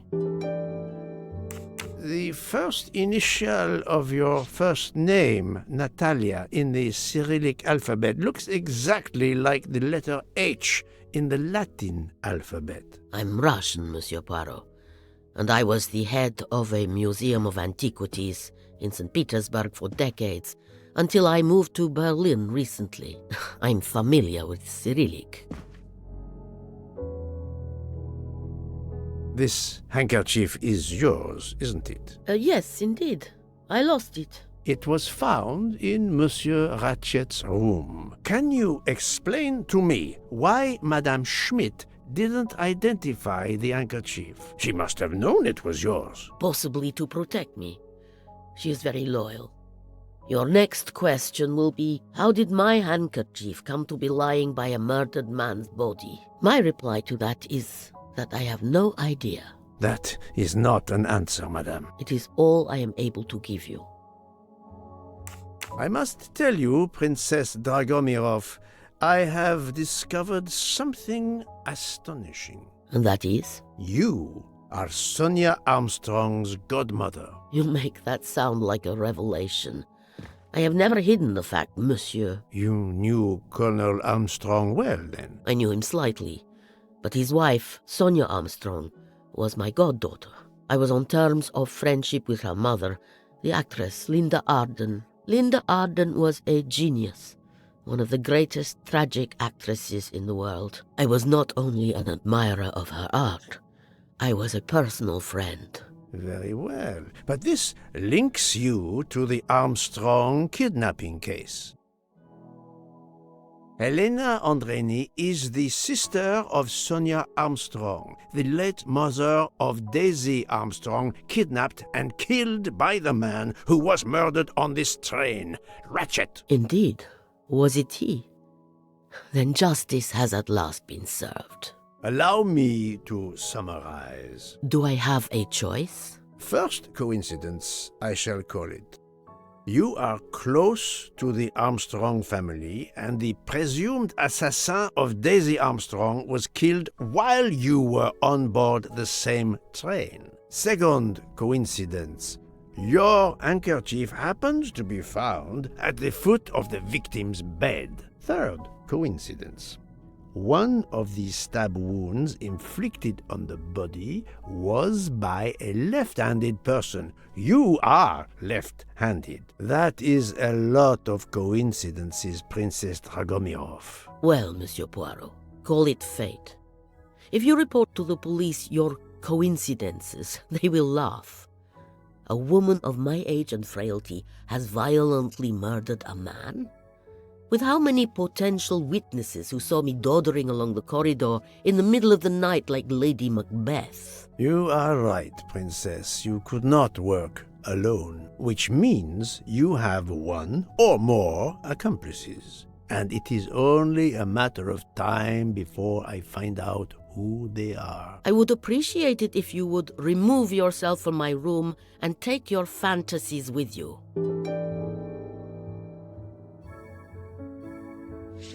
Привет! Привет!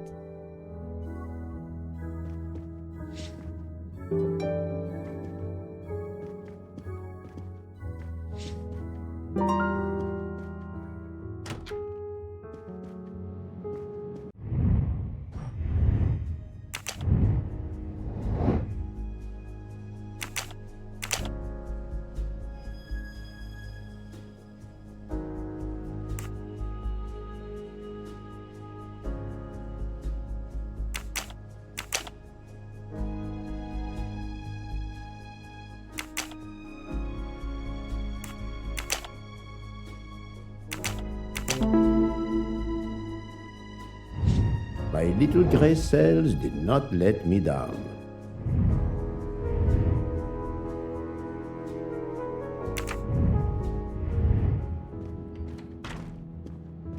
Oh, Poirot, you're there. She hasn't moved, but she seems to be waking up little by little. What about you? Your investigation progresses? I find myself helping everyone with their problems before they can help me with mine. I have shifted boxes, helped with hangovers, repaired an orange juicer, unlocked some Russian dolls, all so my investigation can proceed. Don't forget the dessert recipe. How can I? Truly, the labors of Hercules. My friend, I would rather clean out the Orient stables. Yet, I have managed to solve a few mysteries. Oh, tell me everything. The embroidered handkerchief belongs to Princess Dragomirov. I also found out that she was Sonia Armstrong's godmother. On the same train with the little girl's murderer? Exactly. Also, Elena Andreni is the younger sister of Sonia Armstrong, Daisy's mother. Another passenger connected to the Armstrong case? Yes, Book. What are the odds, do you think? But I cannot see either woman stabbing Ratchet over and over again in a frenzy. And they apparently have alibis. I had 3 theories concerning the broken watch. It could have been tampered with. It could have been out of adjustment before the murder. Or, of course, it could indicate the actual time of the murder. The only hypothesis I could rule out was that the watch was out of adjustment. For the others, they are impossible to verify. So the watch is of little use to the investigation. And I was convinced that it indicated the time of the crime. 2 women involved in the Armstrong case. Let us not forget our patient here. There are 3 women. Look, she seems to be waking up.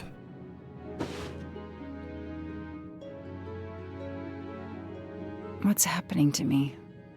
Did I fall asleep again? Indeed, Mademoiselle Locke. Did you take any medication? Sleeping pills, for example? No, I never use sleeping pills. I inspected your cup. You can clearly see that there is a residue of something at the bottom. I'm sure a lab test would confirm you were drugged. Most likely an overdose. That would explain your battle to shake off the effects. You think Fräulein Schmidt did it? She certainly had the most opportunity, but why would she? But no one knew who I was. It's impossible that someone deliberately targeted me.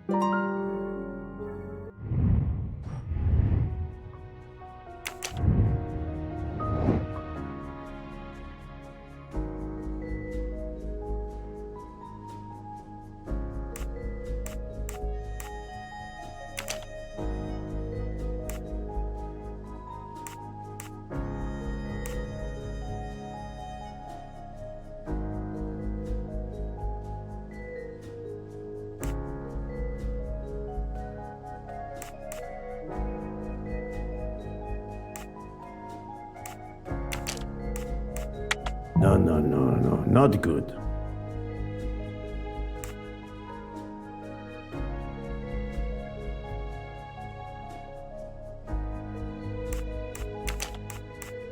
Think, Poirot. That is not a good answer.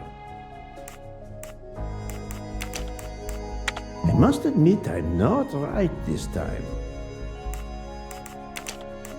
This is wrong, but I'm never far from the truth. I do not think that's the right answer. Fräulein Schmidt or Monsieur Michel may have drugged the tea that Mademoiselle Locke drank. Fräulein Schmidt or Pierre Michel could have drugged your tea. They are really the only two people on this train who could have done it. But why would either one do it? Mr. Poirot, I'm feeling much better. I'd like to bring you up to date to why I ended up on this train. If you are able, I would very much like you to finish your story. Very well then. After the Daisy Armstrong case was officially closed, I put out a standing request to the police departments in the Boston area for anything on Michael Clark. But he didn't turn up on their radar. I even set up an anonymous tip line for news about Clark. That's how I met Braid, a sketchy contact on the dark web, but they found nothing I could use.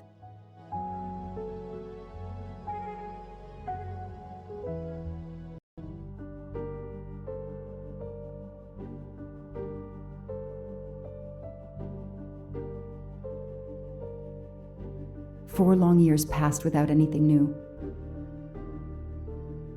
Every day I looked at the evidence board I put up in my apartment bedroom. Then this morning, a police report landed on my desk that changed everything.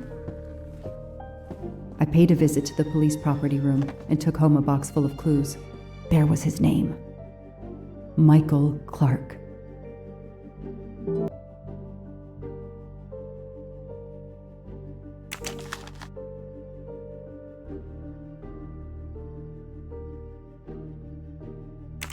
A bill from the power company with, I'm sure, plenty of excuses why my rates keep going up.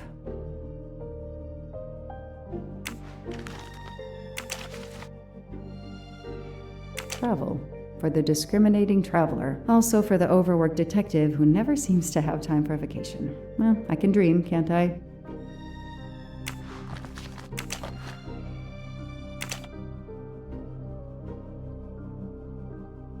Years of no new leads in the Armstrong case, and then this. Michael Clark, the sarcastic reporter, my prime suspect in the kidnapping, murdered 4 years ago? This is Michael Clark? He doesn't look anything like the journalist I interviewed. Michael, you have earned a place on my evidence board.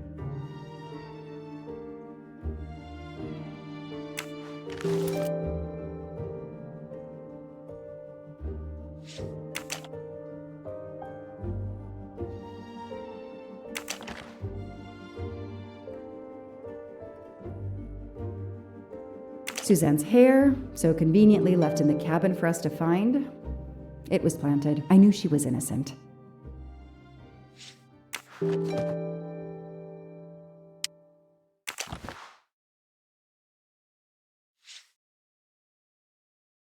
The only fingerprints found on the bottle were Suzanne's.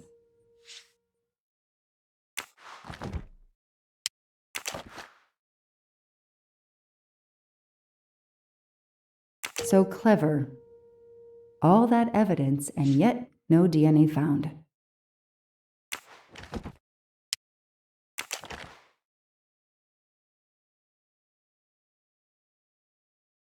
The lab team found this keychain in the cabin, but they wouldn't have bothered to examine the keys once the DA shut down the investigation. The keys were just tossed in the evidence box along with everything else. It's too unusual not to demand a closer look.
A USB key.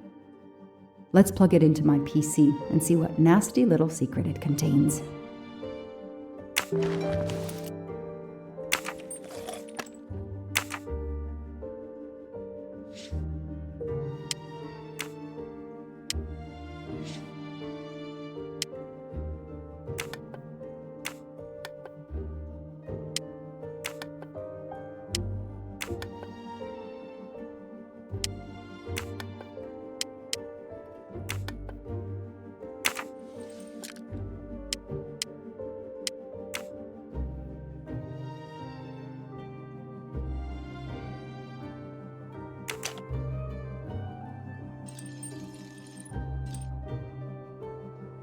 A key knife.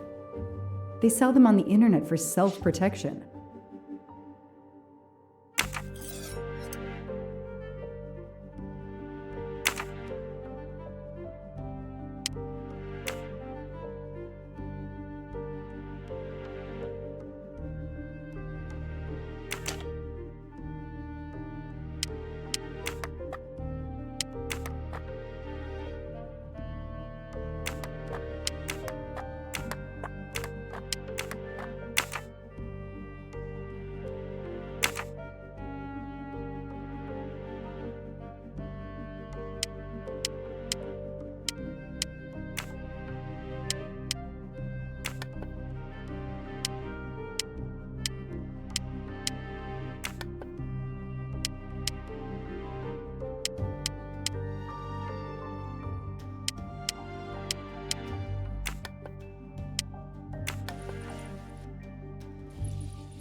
What do we find? A capsule and a smell. Bitter almonds. Cyanide.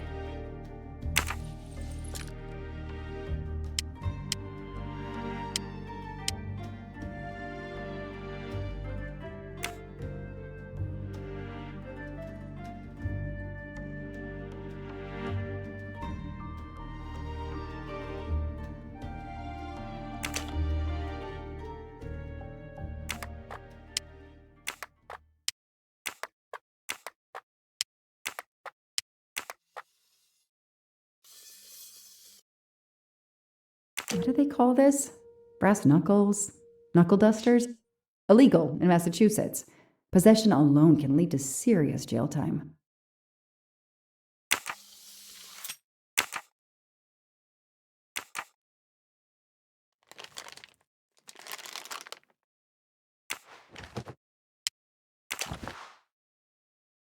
Fluffy. Daisy's plush toy.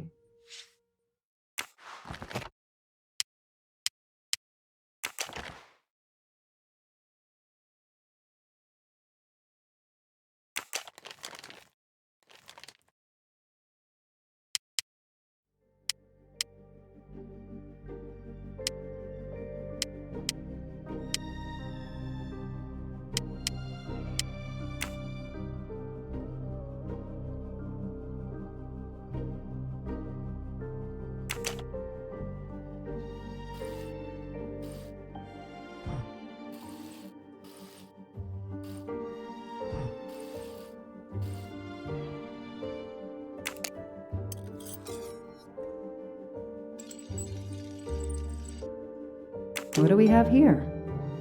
A flashlight. They can also conceal knives, but in this case we have lockpicks.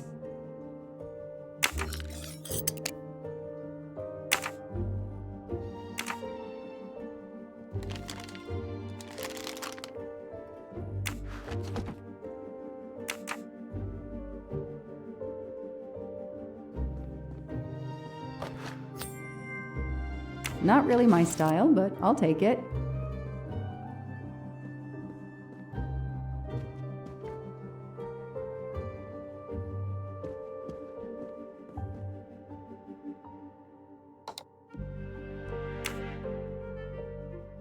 Shaved off the metro beard.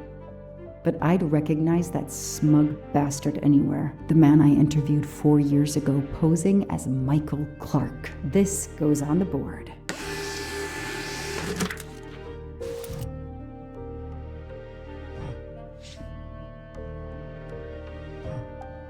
Maybe they needed to show the ransom to someone, to check if the serial numbers were still on record. I'll print them, and on the wall they go.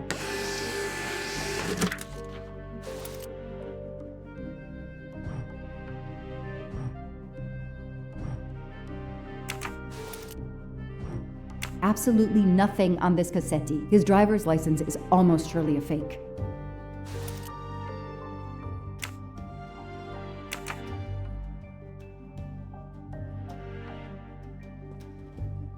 I don't have time to waste on magazines.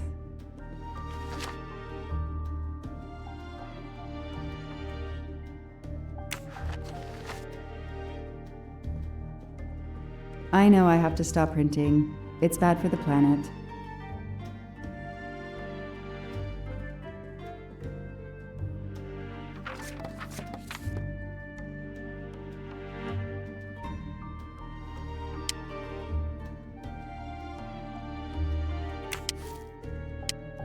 So, Ratchet's real name was Cassetti.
I knew it! The faces don't match at all. They are clearly two different men. I should run facial recognition on my computer.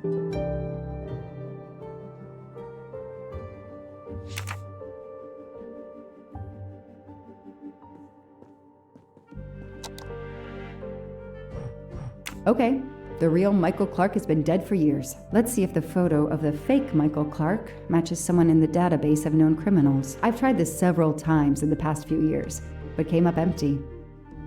Maybe whoever he really is has finally made a mistake. That could be him, but he looks pretty different.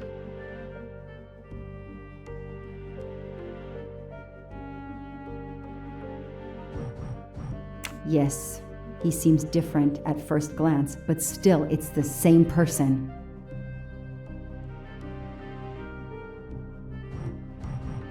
No, Joanna. That doesn't track.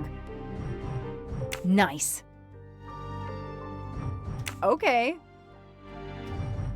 He's changed his appearance a lot. Probably had some plastic surgery on his nose, but there is no doubt it's the same person. Let's see why he was arrested.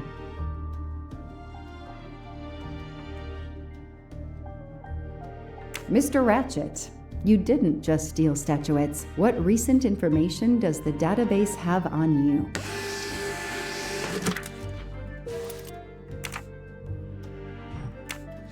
It's so frustrating. I have a name, but I can't find anything about him. But I know just who to call.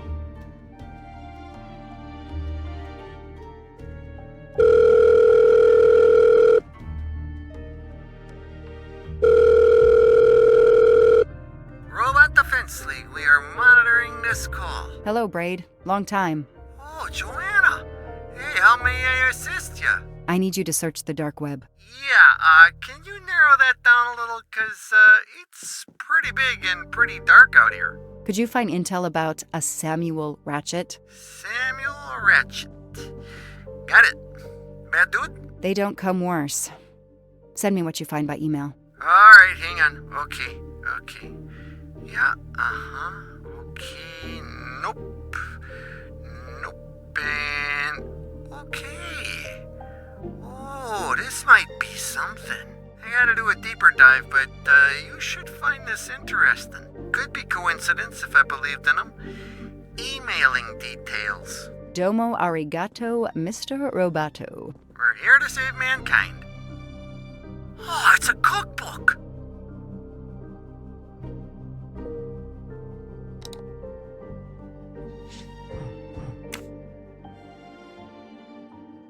The Orient Express. I'm gonna print these tickets and put them on the board.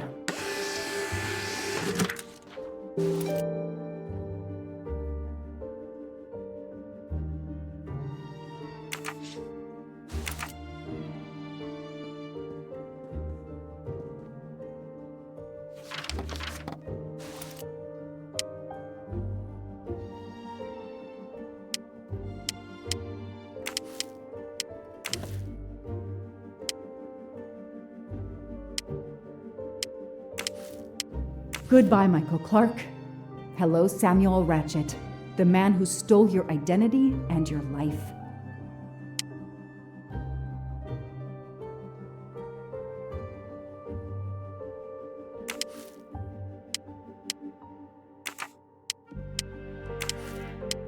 This is Ratchet's ticket.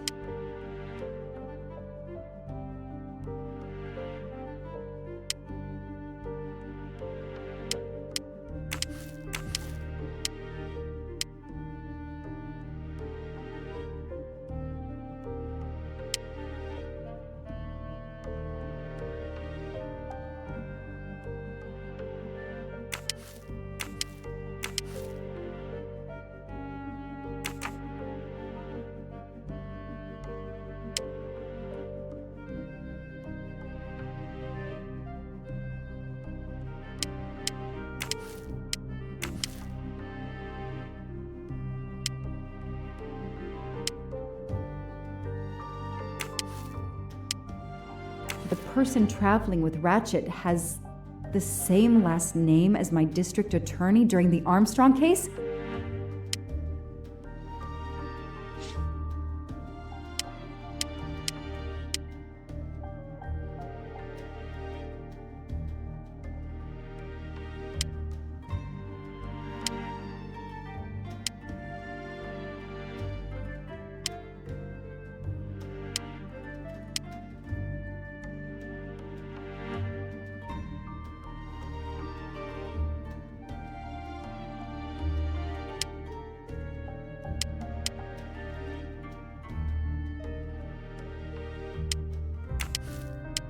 These tickets were all booked by McQueen.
The DA resigned soon after the Armstrong case.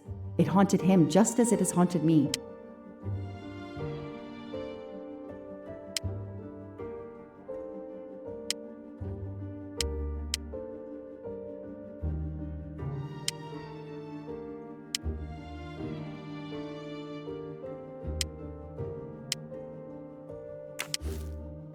This tattoo is the same on both pictures.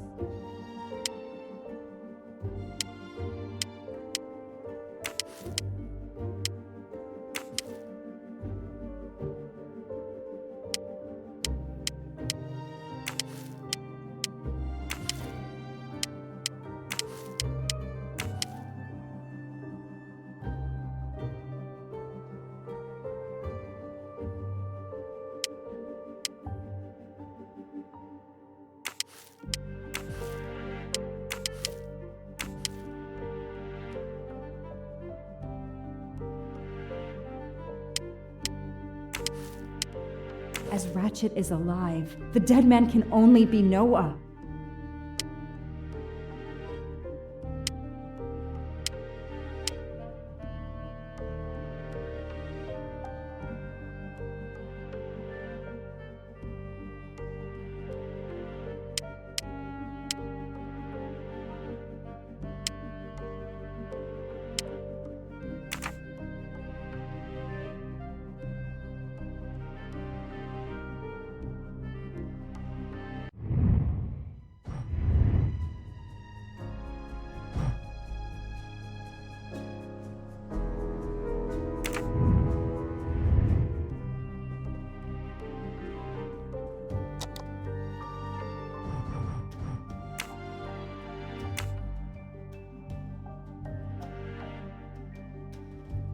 I knew it. He's the son of my former DA.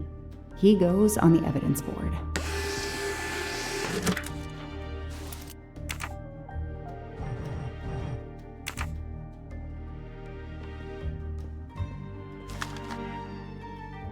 The Orient Express departs from Istanbul next week. Interesting.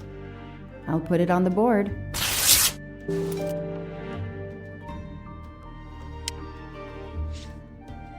The event? Some old train. But that face, that man.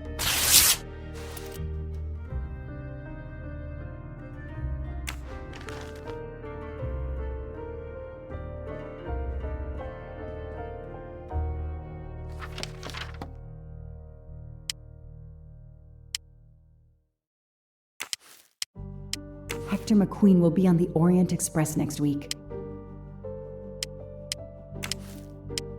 Foscarelli will be on the Orient Express next week.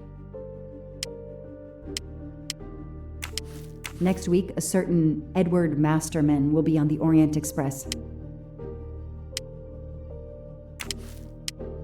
Hector McQueen is the son of District Attorney McQueen.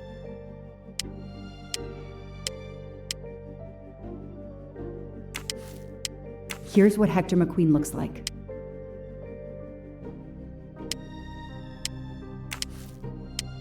Ratchet will be traveling on the Orient Express in a week.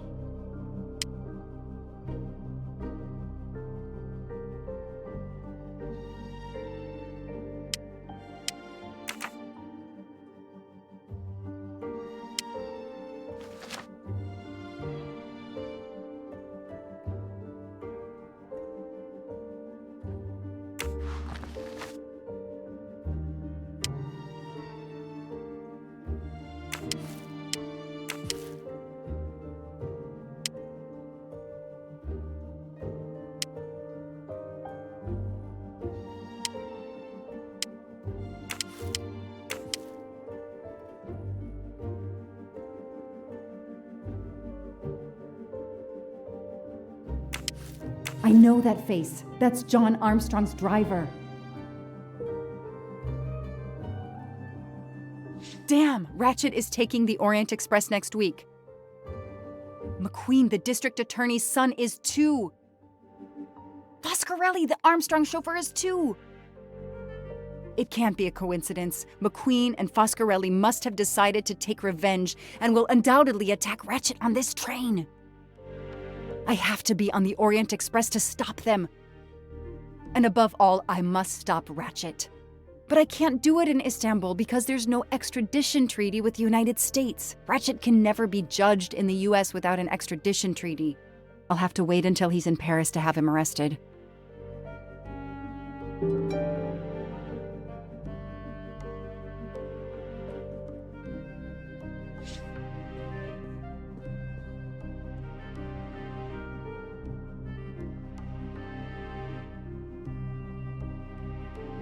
Every compartment is taken for this special anniversary journey.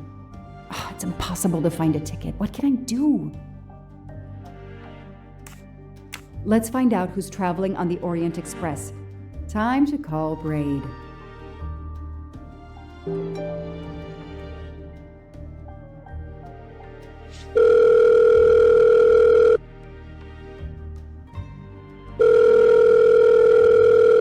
Braid!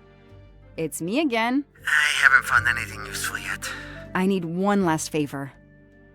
But it's a big one. Uh-oh. Can you find me the list of passengers of the Orient Express for that anniversary trip? Hold on. Jeez, their IT is surprisingly good. Maybe because of the big event. I found the list, but they sealed my back door as I was starting to capture it. Oh no. Whoa, calm down. I got one name. Female. The name I got before they kicked me off the server was Stacy Johnson. Do you feel like a Stacy Johnson? The question is, how is she going to feel about helping me? That's one you'll have to figure out for yourself. I gotta go back to weaving my magic on the web.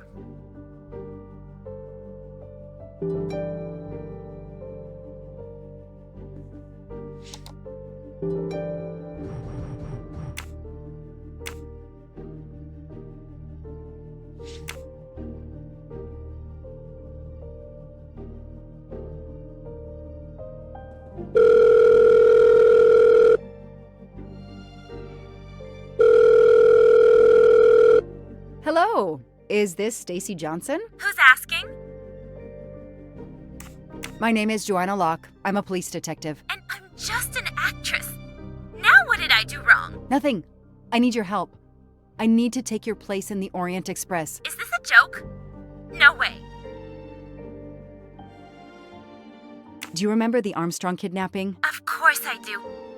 That poor little girl. I'm a police officer. I have a new lead that may help me find her killer. Wait, didn't they prove it was the nanny? I have found compelling new evidence. I've reopened my investigation. You know, I had my doubts about the murderous nanny. I played a nanny a couple years ago in a slasher. I was killed in the first episode, but it got me interested in helping kids. Stacy, please, you say you help kids? Well, I joined a couple of associations who are trying to help underprivileged kids. If this little girl's real killer is still out there somewhere, I'd do anything I could to help. Getting me on that train will help more than you can imagine. So, you want my ticket for the Orient Express? But I booked it months ago. I was so much looking forward to this trip. Stacy, I can tell you care about kids. Here's your chance to help put this beast in prison for the rest of his life. Think of the publicity for those causes you care about. Think about the kids. The kids? Yeah. All right. We'll do it for Daisy and the kids who suffer. I'll take care of changing the tickets to your name and send it to you. Get him. Make him pay. I will. Thank you so much.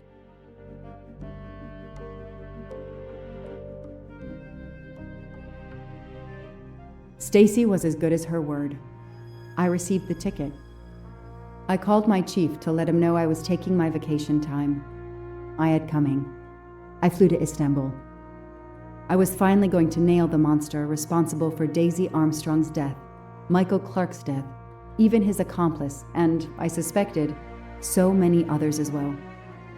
You know the rest.